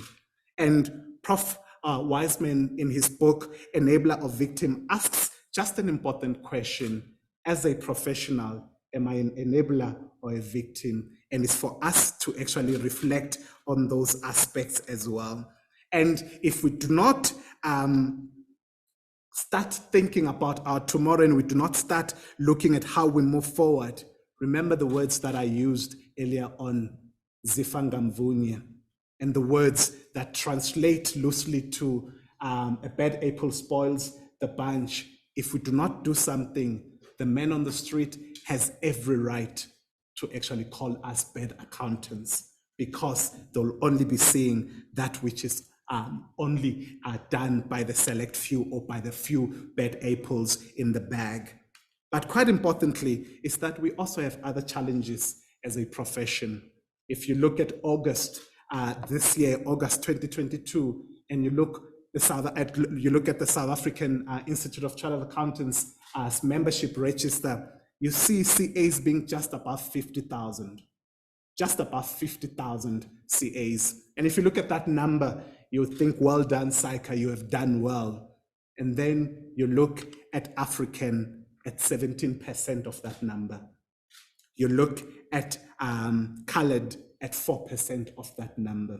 That still tells us that more needs to be done. That tells us that the pathway that the legends of this profession, the Professor Wiseman Kohlus of this profession, the Bob Victors of this profession, the way they've paved, there's still so much for us to do as we move the profession forward. Clearly, there is still much to be done in addressing the inequalities in our profession. And therefore, efforts by organizations such as the Tutuka Education Upliftment Fund, ABASA, AWCA, and other key stakeholders are still very, very important in moving us forward. And linked to transformation is our pass rates. Even though we celebrate increases in numbers, we celebrate UJ's performance in the ITC, but our pass rates are still not where they ought to be. And even bigger is the gap between certain racial groups in those pass rates. That also tells us that we still need to do more. How do we take advantage of the so-called 4IR, of the so-called technological advancements to ensure that we better support students? And if you look at that, that pushes us to our relevance as a profession, that as we take a leading role in ensuring that we're better supporting students, we're better supporting candidates, that takes us forward. The university we are here at prides itself at being the leader in developing digital acumen. But how does the profession look at itself and take a leading role in this regard? How do we leverage on technology to ensure that we remain relevant for tomorrow and beyond? How do we leverage on technology for the work of the auditor and the accountant? But all these issues, in solving them, we still also need to go to grassroots issues. You look at the basic education system, you look at the issues that we're seeing around mathematics in the country, and you look at the declining number of learners that are taking pure mathematics. And then you look at the very sad number of those that pass with a 50%, and then even lesser those that pass with a 60%, those that can possibly get into what we call skills or occupations in high demand or critical skills. If we're not getting those numbers from a basic education system, we are in trouble as a country, because we can sit here and talk about the leaders of tomorrow. Where are they coming from? Where are the accountants that are going to be paving the way moving forward? As I conclude and I think about solutioning and I look at the profession and the scrutiny under which it has been placed, and as a young person, I want to think the solutions are quite easy. The solutions are quite simple. We sometimes complicate them because we are accountants. We lawyers, we complicate them by long documents. Accountants complicate them by credits and debits and all of those things. But I think they're quite very easy. As I prepare to take a seat, I've raised more questions than answers. Some of these societal issues requires us to think differently as professionals. Here are some thoughts on solutioning. And the very first thing that I think as professionals we need to think about is who's our client. If I'm the auditor or the accountant, is my client the one paying me my audit fee, or is my client the one relying on my work? We need to start reflecting a lot more on those issues. But also quite important, accountants and auditors forgetting or ignoring their role. And to quote a scholar, a legend by the name Professor Wiseman Guhlu, who has always said the following: the central duty remains that of enhancing trust in financial reporting to outside stakeholders on how those entrusted with the stewardship and management of organizations have discharged their duties, in particular, whether they have done so truthfully and with integrity. Has that purpose been forgotten? We can only forget this duty if we have lost our purpose, about which, for which professionals exist. And Prof has spoken a lot about that purpose. I strongly believe that it is because we have forgotten the meaning of a professional. As professionals, we have forgotten that meaning. And to just go to academic a bit, Prof. Danny, so you'll be glad you didn't waste your time supervising this boy. I've quoted an academic paper. 3 researchers, Cruers, Johnson and Cruers, define a profession as follows. And key to that definition will be some aspects that I believe we need to focus on. They have 5 things they look at in defining a profession. Number 1, it's an occupation whose core element is work based upon the mastery of a complex body of knowledge and skill. That's what we call obvious. That's why we have Ahmed here, Prof. Ahmed, and all of those. They complicate our lives in terms of the complexity of standards. That's obvious, we know that. Number 2, a vocation in which knowledge of some department of science or learning or the practice of an art founded upon it is used in the service of others. I'll read that again. A vocation in which knowledge of some department of science or learning or the practice of an art founded upon it is used in the service of others. We have forgotten that part, that actually as part of us being professionals, we ought to exist to just service others. That part we've forgotten because we focused on self-enrichment. The third point, they say its members are governed by codes of ethics and profess a commitment to competence, integrity, morality, altruism, and the promotion of public good within their domain. That is part of us being defined as professionals. Fourth, they say these commitments, those commitments being competence, integrity, morality, altruism, and the promotion of public good. These commitments, they form the basis of a social contract between a profession and society. That social contract we seem to more often than not forget, because the only contract we tend to focus on is the contract that gives me some funds at the end of the job. That's the contract we tend to be a lot more focused on. But that social aspect we seem to be forgetting a lot about. The fifth point, it says professions and their members are accountable to those served and to society. Prof has been talking a lot about accountability, not just accountability, but self-accountability. But we forget we ought to be accountable first and foremost to society and to those that we serve. And just so you know, this definition was written by professionals in the medical profession. It was written for medical practitioners. But this definition is as much applicable for me and you today as it is applicable for them. And as Prof said, that we're not here to talk just about accountants, but we're here to talk about professionals, and professionals in general terms in ensuring that we move our country forward. That definition is as much applicable then as it is today. In conclusion, Prof Mpedi, I hope Prof Ben shares with you the impact UJ has had in the profession. The role that UJ plays in the profession is quite big. And I must maybe first rewind a bit. I had a boss who was very energetic. She took early retirement late last year. Her name is Chantal Mulder. And I remember a meeting, Prof Ben, you were in that meeting with Prof Dempsey.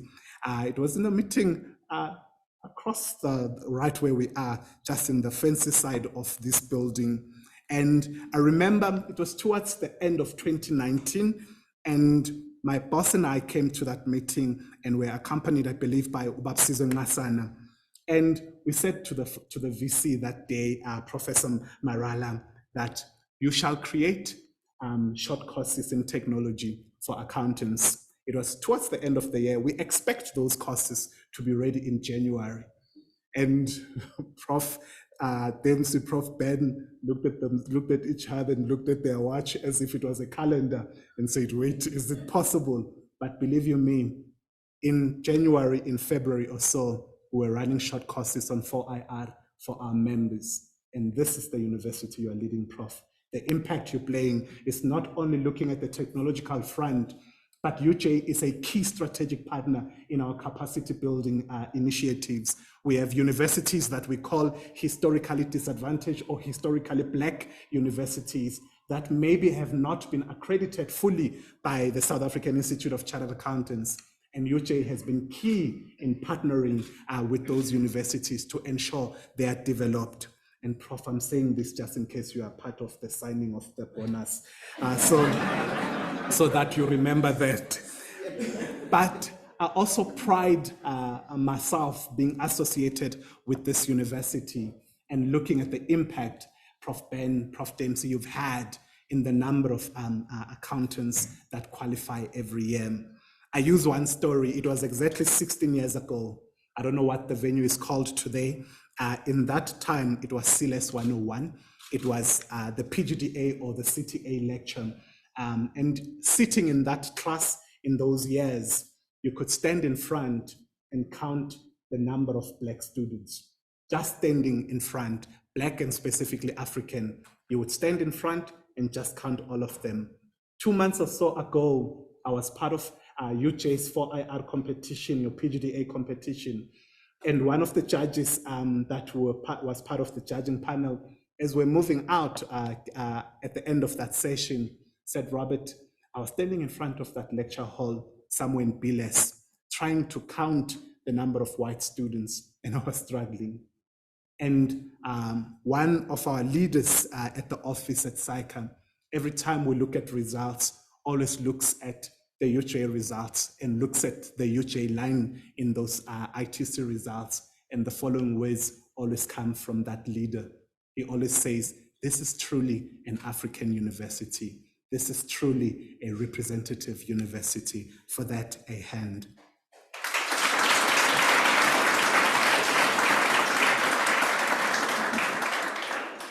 But I must also leave you with the challenge, Prof. Ben, Prof. Dempsey, and your team around thinking about whether you are still relevant for not only today's world of work, but for tomorrow and beyond, about what more can be done in promoting equality. What role are you playing in developing leaders this country so desperately needs? In addition to this, how are you developing true professionals from whom ethics and ethical behavior cannot be divorced? Often I get into trouble because I forget at times and use the words ethical leaders. And I have a leader who's my CEO who always says, Robert, please repeat. And when I say ethical leaders, he says that's a statement that's an impossibility, because you can never have a leader who's not ethical if we truly go back to the meaning of leadership. So we ought to go back to that, to ensuring that the leaders that we are developing, Prof. Ben, are leaders that can never be divorced from ethics and ethical behavior. And Mark Sanborn once said, you don't need a title to be a leader. Anyone, anywhere can make a positive difference. So all of us must raise our hands. All of us must roll up our sleeves and get to working. And in closing, a Spanish poet who was one of the leading figures in the Spanish literary movement, his name Antonio Machado, said the following words: traveler, there is no path. The path is made by walking. Traveler, there is no path. The path is made by walking. So for our country, let's rise up and start walking. For our country, let's start walking so the path is made. So those who come after us find it clear. Those who come after us find it walkable. And that job starts today. I thank you.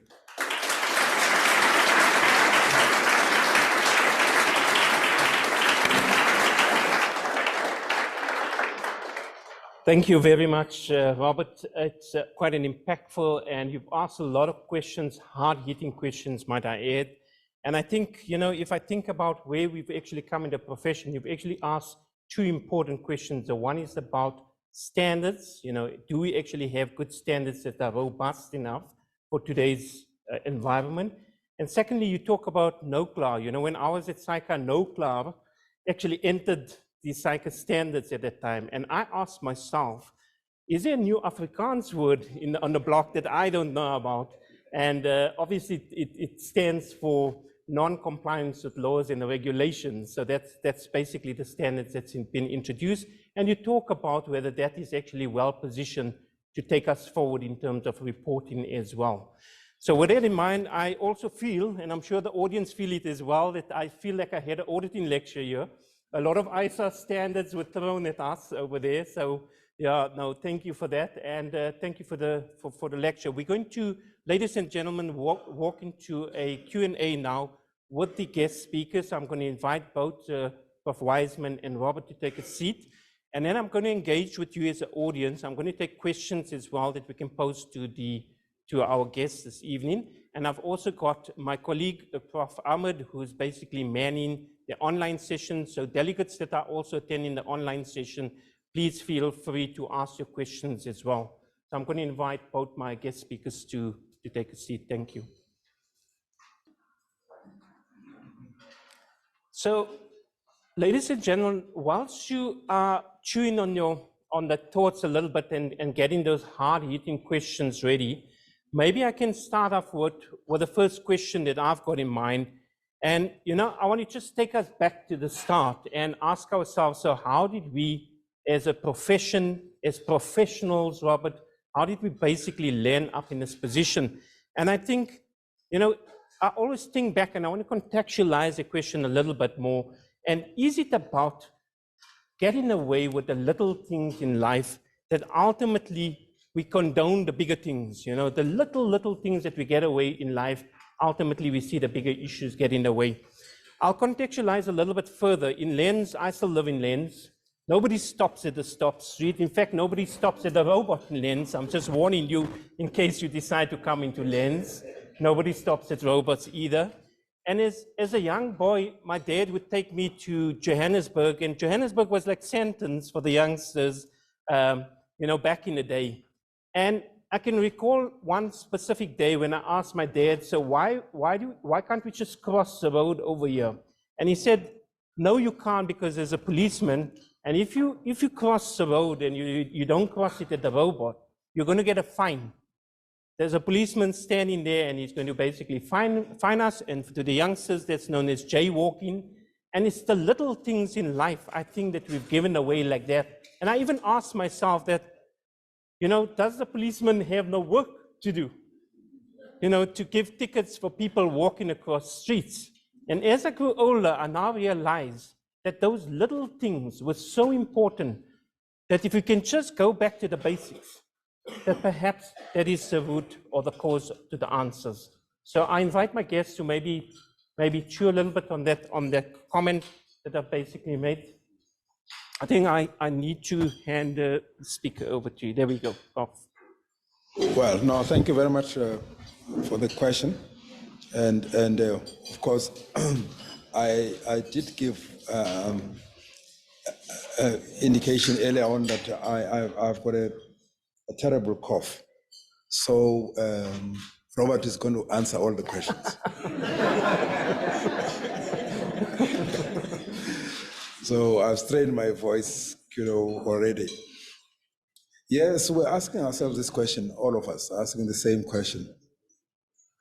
You know, when we attained freedom in 1994, we assumed that we had suffered so much under a system that undermined human rights, our dignity, and all that. And that come once we have freedom and we're in charge, we naturally behave in a way that respect each other's freedom, each other's dignity, and will not steal from the public and all that. And really, and we didn't pay enough attention in really, we didn't take full account of our history. That before that, things, the number of things that were not right. We had a poor education that naturally could not have prepared us to actually run a modern economy. And we just inherited that education and continued with it as if nothing had happened. I'm sure the police and everything. So there were a lot of things that we were too relaxed, and we didn't say to ourselves that, bearing in mind our history, there was a need for strong definition of purpose, of compelling purpose, that was going to be the thing that was going to really inspire all of us to be the best that we could be. So I thought, we just thought we have a constitution and that people will gravitate. You know? So I don't think that we have developed that. And this thing of a central ambition that says that taking into account where we come from, we have to work on ourselves to be the best that we can. We haven't worked on that. And really now we're ending up in the mess we're in. I'll stop there. Thank you. Robert? So maybe, Maniri, an example, when I was still a student, I used to work at a bank during holidays as a teller. And certain month ends would be quite difficult because you have all the pensioners withdrawing money. And I remember this one day, an elderly gentleman wanted to withdraw his funds, and he couldn't withdraw the total amount that he knows he's earning because there were some charges, a small amount of 20 rands or so, but he threw a tantrum. And I remember his walking stick hitting the glass. And I learned something that day that I think we sometimes forget as accountants, as professionals. If you look at doctors, if, sorry for the usage of a bad word, if doctors mess up, there's a life that's lying there that is clearly seen, that is a victim. But sometimes as accountants, we actually think there's no victim, because if I steal a few rands there and there, I don't see the person behind the picture that is actually affected by that. So we lose touch with that aspect, that the victim is very distant. And therefore, us forgetting that is what also perpetuates the behaviors we shouldn't be seeing, that we get to be here because we actually don't see the impact of the decisions that we're making.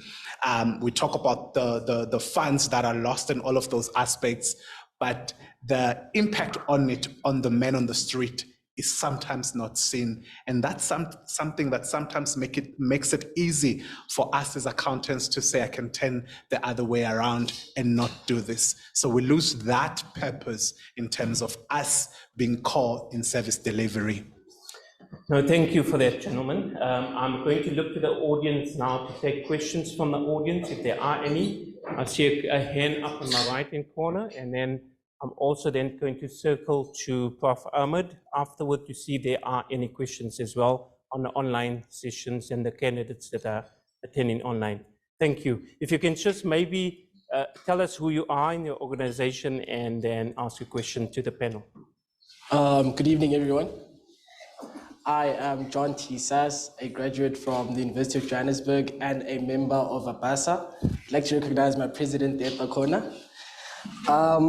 I've got two questions. Hopefully I don't get scolded for it, because every time I raise questions, they usually tell me, you're out of line, John T. The first one would be with regards to policy and implementation. So Prof. Wiseman had said that our policies are aimed at a developing economy, which is only resolving cyclical issues. And I was having a conversation with an economist preparing for a roundtable last week, and she had said that she questions if, as a nation, we have policies that are aimed at a developing nation, or we have policies that are already of a developed nation, which there is a huge gap between that because we are still a developing nation. And with the second question, it's directed at the professionals. So we have vision documents such as the NDP 2030. Where were the professionals when this document was being drafted, which seems like a Christmas wish list? And we find ourselves in 2022 after having gone through COVID, and the reality that we're not going to get to those targets. What are the professionals doing? Are we now drafting a new document on a vision of where we want to go as a nation? Or are we going to sit back and then 2030 reflect and say, we didn't get to these ones. Let's try again next time. Thank you. Thank you for the question. So I get two questions. One is about policy and whether we're not, as a developing nation, still going for robust standards. And I think secondly about the NDP, I've also got a comment on that NDP. As a tax person, I myself unpack the budget every year, and I can tell you this year there was no mention of the NDP. I think so because we have a problem in terms of spending and in terms of collection. So, and the question is also maybe how do we get?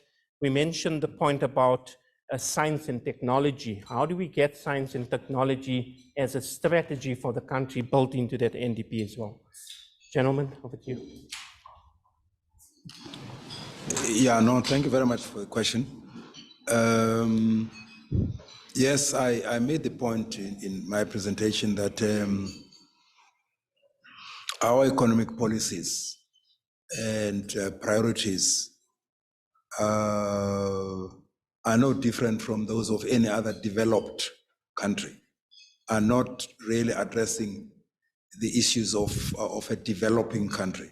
So yeah, with all due respect, I understand the issue of balancing the budget, the inflation, and so on. But really, if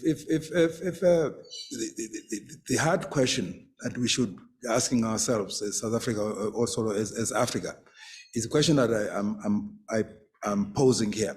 Why don't we ask ourselves this question? What enabled non-European countries that have managed to really develop and catch up and even go beyond and exceed the European countries? I'm talking about China, for instance.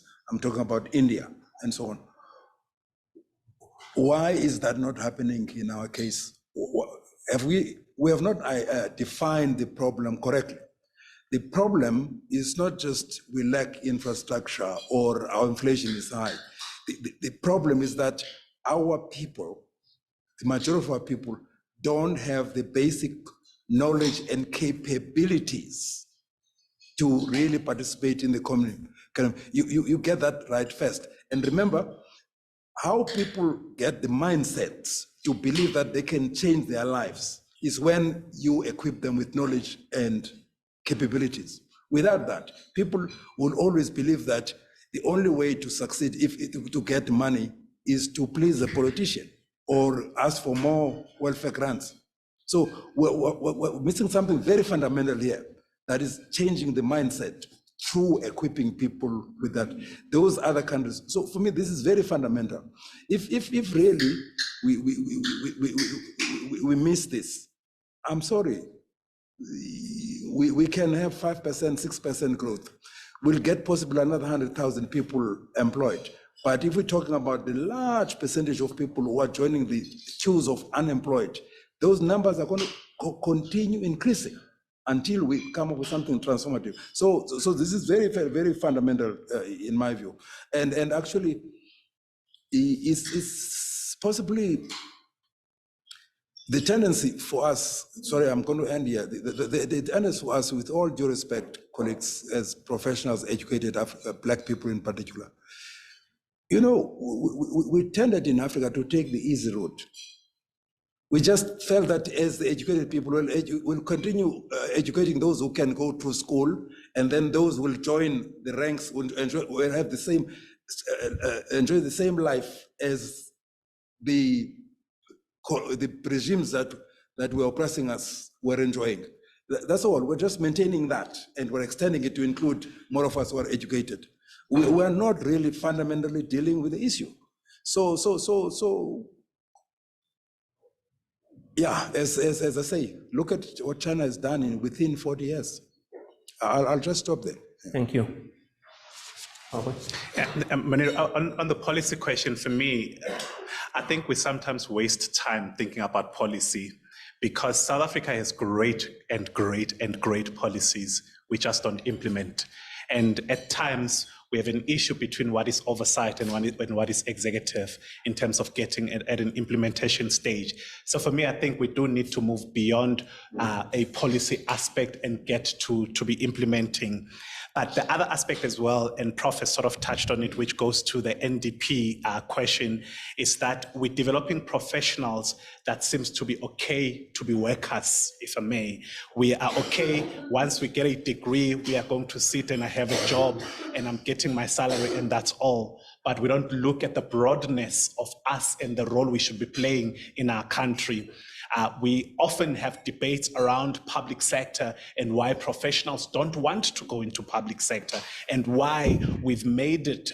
I have a friend of mine who always jokes and says, we were born at the wrong time. If we were born at a time when we could go to exile, we would be rich and all of those things. And that mentality is still founded on the fact that we're still thinking that we are led because of history and all of those. And as a country, we still are quite emotive and emotional in terms of decision making. We have parties and all of those that have done this and that in the past, and we still honor them by giving them rights to continue leading, even when they ought not to be leading us. So it's those aspects that we need to be thinking about. But Munir, the question on technology, I always find it quite interesting for us to talk about digital strategy and all of those aspects when COVID came through and were left naked, if I may, because COVID then showed us how unready we are for this world that we talk about. If we are to make digital transformation a deliberate strategy moving forward, we actually need to forget university, forget professionals, and just go to the basics at a basic education level and start having a school system that develops a young person that can get out of a university, out of a matric and go start employing people. But we have this tendency of not developing, for an example, artistry skills, of not developing kids that can get out and start using their hands. At an event, it was actually an AWCA event, they invited this lady to speak, and she was talking about the TVET colleges in the country that are in most of the time frowned upon. And she used a very simple invention, if I may. And she said, today we had COVID and all of us are used to getting into the shops and quickly stepping on that sanitizer thing and not touching it, stepping it using our foot. And she said it was TVET college kids who came up with that idea. So how do we actually start ensuring that kids are starting to be thinking innovatively and teach innovatively at a basic education level? You have private schools that are starting to talk about coding and big data, but then the majority of schools in the country, being the public schools, we don't even talk about that. We're still teaching mathematics and teaching English in isiZulu, and then we're still thinking that kids are going to move forward. So it's those aspects that we ought to change. No, thanks, Robert. I always tell my students as well that if I can just get 10% of the class going into government, we will sort big issues out in this country. If we can just manage the balance sheet of the country the way we can manage the balance sheet of a company, we can resolve the issues. It's no rocket science, believe you me, in solving the issues. So there's a lot for us to take as leaders and work in this space and go get our hands dirty and you know, do the hard work. Don't take the easy way out. Any other questions? I'm going to look to Prof. Ahmed, or you're welcome to ask the question, sir. Siyabonga Ndlovu from the Department of Accounting. So right now I speak in my capacity as a young man from Soweto, not the academic. And I'm not asking a question. I want to make a comment. And this is directed at professionals that are in the building, those that are watching at home, young and old, more specifically the older ones. And this stems from a conversation that I've had with a couple of my friends, a couple of peers, is that a lot of the time, the difficulty that we face as more especially black people who are trying to get into the professional space is that we are lacking mentorship. We're still dealing with the people who have this idea that because it was difficult for me, you also need to go through that difficult path. And what people don't realize, especially from our communities, is that the reason why we are so behind as a Black community is that we are always starting on the back foot, right? So the comment that I want to make is that we need a lot more of our young professionals, so a lot more of the older professionals actually, to actually lend a hand to take more of the young people in, right? Because we spoke now about young leadership, wanting the young leaders. The problem is there's not enough of the older generation that are ready to groom the young leadership, right? The young individuals in the townships. You look at the townships, the reason why our township economy has been taken over by people who are not of us is because there wasn't succession planning, right? They always have this notion that I did it the hard way, so you also have to do it the hard way. Look, it filters down to the young individuals as well. Once people get into these professional spaces, they all go into their little corners and they enjoy their comfort as the people of the middle class, right? Forgetting where they come from, right? People take pride in being the only chartered accountant from their neighborhood, right? And it's a pity that people will leave this earth, right, not having had a hand in building up at least one or two young professionals from their communities. You look at the problems that we have in the communities that we come from, right? We all know that we all know the situations in the townships. We all know the situations in the townships. We all know the people that the young people in the townships look up to. It's because there's not enough of us young professionals who go into the townships and avail ourselves or are visible in the townships for people to actually look up to us, right? So the thing that I want to end off is just, it's a comment. I implore or I ask, can we have more of the older generation who are actually availing themselves to groom the younger generations, and the younger generations who are actually coming into these spaces? Can we have a lot more of them actually coming out of their corners and going back to the townships where they come from to actually be the role models to the younger generations as well? Thank you. Thanks, yeah. Thanks, yeah. That's a very impactful comment. I want to add to that because it talks about mentoring and, you know, the responsibility. And I want to just add that even you said you're talking to the youngsters and to the old elders as well, but I have a mentor and she's in the room this evening as well. And if it was not for her, I would have not been doing my PhD at the University of Johannesburg. So mentorship and multi-generation, you know, getting the concept embedded within big business, making sure that we take along. I can assure you that Robert has a mentor. You know, he can go to somebody when he has struggles, he can talk to somebody, and it is so important not only in our personal individual developmental lifespan, but also in committees, making sure that in balances on boards, etc., that we have the youngsters and we also have those that got the wisdom that can take us along and, like you say, leave the world a better place that you found it. Any comments, gentlemen? Maybe just one example, and I do apologize to use him as an example, but a month ago, Freeman Nomvalo was in Umzumkulu in KZN because there was a career day for the schools in that environment, and professionals who are grown up and who are far in their lives today all came together and said, nobody needs to go find a doctor somewhere. I'm a doctor that came from that environment, so I go to that environment. I'm a CA that came from that environment. I go to that environment. And I remember Ilsa is here, who's actually managing UJ's Tutuka project. And one of the things that UJ prides itself was during holidays, all of us were given forms and given a task to go back to our schools and say, you have the duty to have 1, 2, 3, 4 CAs qualifying because you've qualified. So I think that is quite an important aspect. And I think Prof actually spoke about it in his address.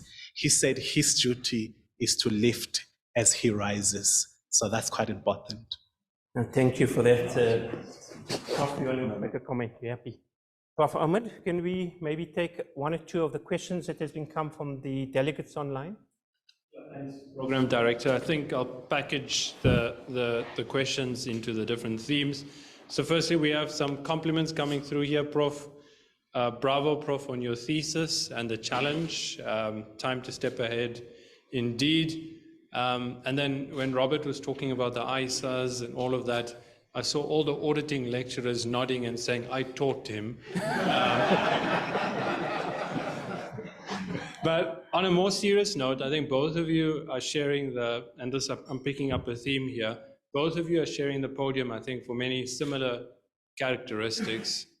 One of those, and there are many, but one of those is at a time of crisis, and I think each of you perhaps know individually which crisis that this may very well be, each of you stood up and rose up to that occasion.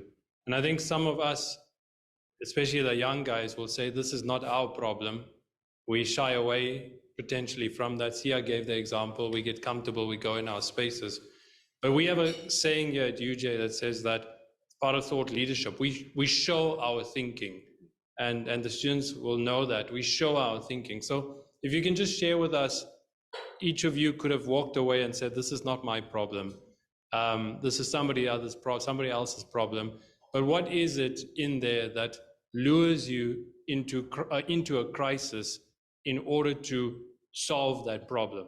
So I think, and that's important for the profession. You know, what are those characteristics that draws you to solve that problem? Thanks, Program Director. Thanks, Farmer.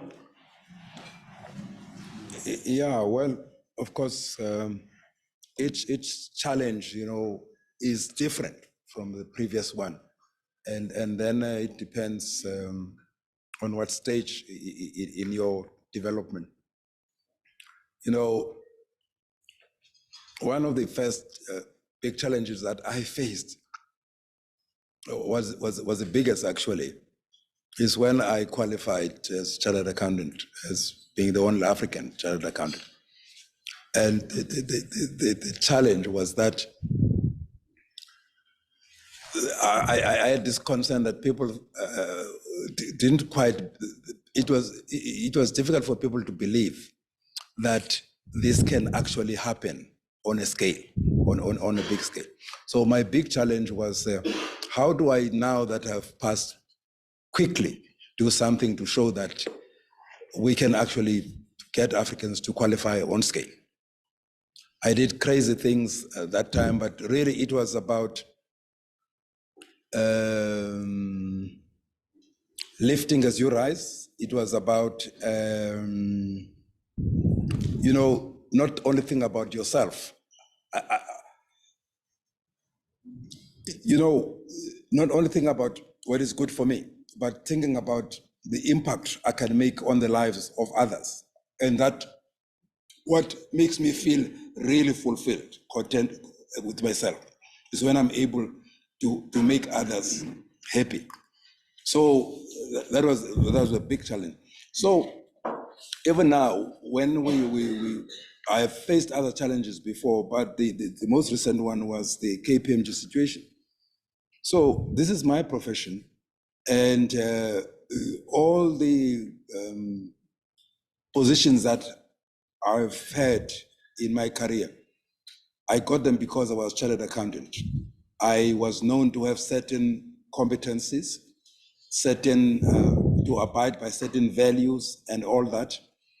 And here was something was going to shatter the whole thing on which I thought was my foundation. And then could I just stand and watch when now one or two bad apples are really destroying, the profession and also denying society of an institution that really has got expertise to make a big positive impact to society. But now just because there are one or two people who are really delinquent, should society be deprived of the whole institution? So in this case, we're over 30,000 professionals. And the question is, if the leaders, 3, 4, 9 of them, had made mistakes, why should all 3,000 people be sacrificed? But of course, if during that time when they made those mistakes, the company derived value, it cannot keep that value. That must be confiscated. That's why you cannot, if there should be consequences for wrongdoing, but also the company should not be, allowed to prosper on the basis of. But the main thing was about caring about others, caring about my profession, and that my own standing as an individual is on the foundation of this profession. And now, if the whole standing of the profession is being damaged by few bad apples, what was my role? Was just to go and hide at home and say, Wiseman Kotlu, you continue to have a CA, and think it's going to be of equal value. It wouldn't be of equal value. If we don't stand up, it's time that these things happen. These qualifications that we have are going to be nothing in no time. So, Prof. Ahmed, the example I'm going to use, you are key in that example. On the 1st of December, SAICA suffered quite greatly reputationally with regards to one of our assessments. And I remember at some point, I was told, Robert, you need to sort of take us forward and look at how we fix this. And a lot of time I would think, this is not my problem. This is somebody's problem. Somebody did this, somebody that, somebody this.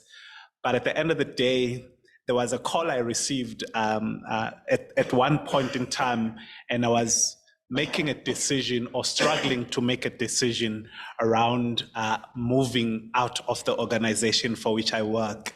And she called me on a random day. Prof. Dempsey called and said the following words, and I don't remember the exact words, but this is what she said. She said, "Robert, you still need to play your role. This country still needs you. This profession still needs you. And therefore you stay right in there." And in my head, I was like, wait, I didn't tell you I was leaving. I was thinking of leaving, or all of those kind of things. But those words stayed in my head, that if we actually put our country, our profession first, then decision-making gets to be a lot more easier. And sometimes my previous environment, I worked at the IRBA, and I worked with the director who always said the following words. She always said, "Robert, in a sea of chaos and mess, you need to ensure that you're an island of excellence." And if we look at that kind of way of thinking, we actually get to deliver better, but we actually also make sure that it is not about us. We actually must lead and must do what we can, but not be spoken about, but somebody else be spoken about. If we look at it in that manner, then the self disappears a bit, and then we start thinking more around the profession and our values as the profession. And I'm inspired by many people, and I'm not saying it because he's sitting right here. And I said, so there are levels in this relationship. There was one day I was supposed to have a meeting with my CEO, and then Prof was early for a meeting. And then my director said, "Robert, you're taking the Prof Wiseman to lunch." And then I said, "But I have a meeting with the CEO." And she said, "Nope, you go to Prof Wiseman." So I went with Prof for a lunch. And sitting in that restaurant somewhere in Ilovo was a life-changing moment for me. And it was not because I was sitting with Prof, but it was because of the number of hands that kept waving and bowing down to Prof. And I was sitting there, I was like, yeah, he's sitting here with me and stuff like that. But that moment actually showed me his humility around serving. And I think if we can actually take that kind of servant leadership from those who are leading us, then we are able to actually be put in difficult situations and still say, it's not about me, it's the impact I can leave and hopefully the legacy we can leave behind.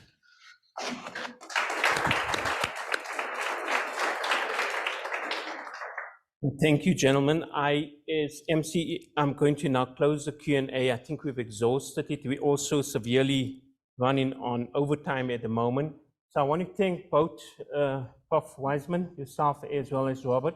I'm going to call upon Prof. Ben. We've got a small little gift. I think we're going to start off with Nandi first. We've got a small little gift for you as well, if you can also join us at the podium.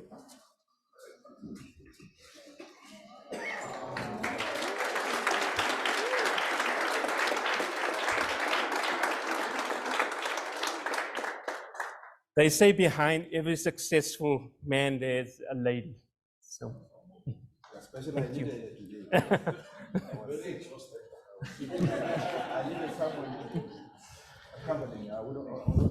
Prof. Wiseman, thank you so much. And Robert, thank you so much for gracing your presence today. Ladies and gentlemen, I'd like to thank the people who worked extremely hard in the background to make this event a success. In particular, Prof. Ben, you for your thought leadership as well, for energizing us as a team also and bringing about this event. You spoke about the fact that we'll pause today, we'll think of problems and we'll come up with solutions, we'll go back, we'll think critically and we'll evaluate and we'll come up with business solutions. So I think we exactly got what we what we wanted out of tonight's public lecture. I'd like to also thank the library and the personnel behind the library, and also to the media team this evening, and to all the delegates that joined both in person as well as online. And then also in the background, Mr. Andre and Charmaine as well in the background, always doing more than what they need to make this a success. Thank you very much, ladies and gentlemen. I'm going to now call upon the Senior Director for the School of Accounting, and I'm going to ask Professor Amanda Dempsey to do the official closing.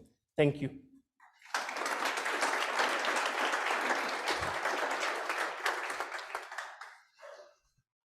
And good evening. It is amazing to see so many of you in person here.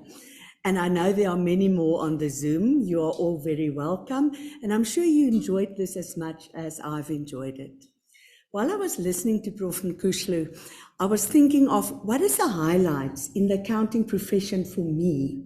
And I have to tell you, the first highlight is very, very long time ago. I don't know if any of you know of a man called Pacioli, an Italian mathematician, that in 1494, more than 500 years ago, he wrote a mathematical paper, the Summa, which says everything in life is balanced.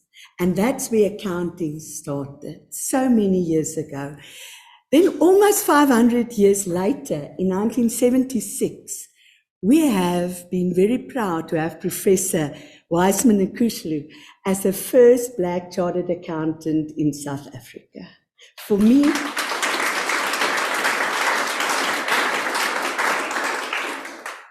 that was the second highlight. And the third one was in the early 2000s when Tutuka came about. And Tutuka changed the lives of so many people. And Rao at that stage, and then UJ, was instrumental, and thank you, Robert, for mentioning it, in the accreditation of Fort Hare University, where we assisted to empower and capacitate. And yes, I think at that time, Mr. Zulu was the CEO of SAICA. And it was in those early years of 2000, Professor, that I met you at Fort Hare, and it was so proud that the school was called the School of Accounting, Nkushlu School of Accounting. So yes, that's where I met you the first time. And Robert, you will remember, I think it was one Sunday evening in the Investic building in the city, Cedar City campus, we had a meeting. And at that stage, the accounting students didn't want to study with Cedar City campus anymore. And we asked who will take them. They don't have matric exemption. They cannot study degrees. And I said, we'll take them. And we talked and we took them, and we had to have a special Senate with Senate discretionary approval to allow these people to study with us because they were not university material. And one of them is Robert Swane. So well done, Robert.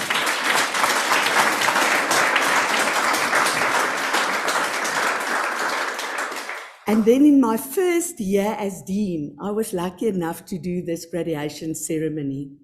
And this was, we had all the students, A to Z of accounting, getting their degrees. And the last two, both surnames was Swane.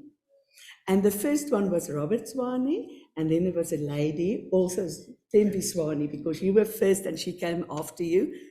And that was the days when you could count the few Black students in the class.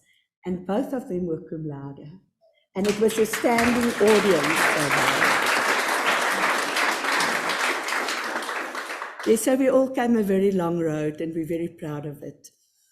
And the talk that you thought-provoking message that you gave us today, you know, the topic was journey to be a business leader, but together with success and contentment.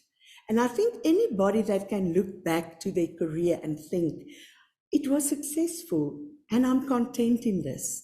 things happen. Professor, I think that's an amazing achievement for you. And Robert, you're young in this world, but what you've done until now is amazing. So I want to thank both of you for what you've done tonight. You've challenged us, you talked so well. Thank you so much. Sorry, I'm not done yet. I have to boast, and Prof. Mpedi would be angry with me if I didn't tell you this. No. This is about the Times Higher Education Impact Rankings. And that's the one where we are the only university in Africa that's under the top 100. We are number 92. And we are number 1 for SDG 8, decent work and economic growth, and number 4 for no poverty. So I have to say that this is our UJ, and we're very proud of it.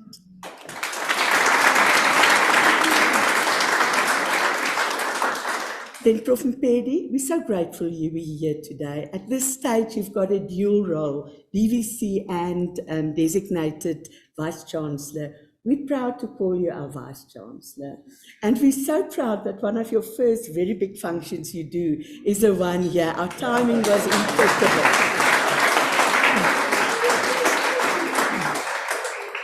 And lastly, for Prof. Ben. You know, Prof. Ben was awarded the Difference Maker in Education by SAICA, and you can see why. He's the person that makes a difference, and we're very proud of him. And thank you very much. So thank you to everybody. Yes, you clap for Prof. Ben.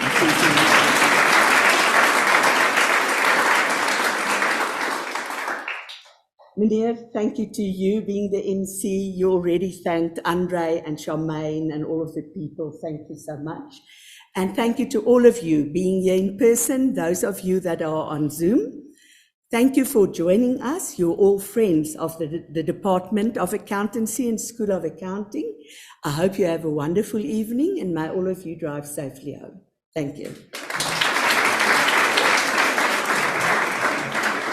Thanks, Prof. Amanda. I have one surprise package for all the delegates that attended the in-context session. On your way out, you can grab either a book or a pair of socks. And if you grab a book, Prof. Wiseman said he's got a book and he's got the socks. So he said he'll happily author sign the books as well. Robert's also offered to also sign the books as well. Now he's looking at me sternly. But thank you to one and all for attending. I thank you all, and I'm going to bring this to a closure till the next event. Thank you, everybody.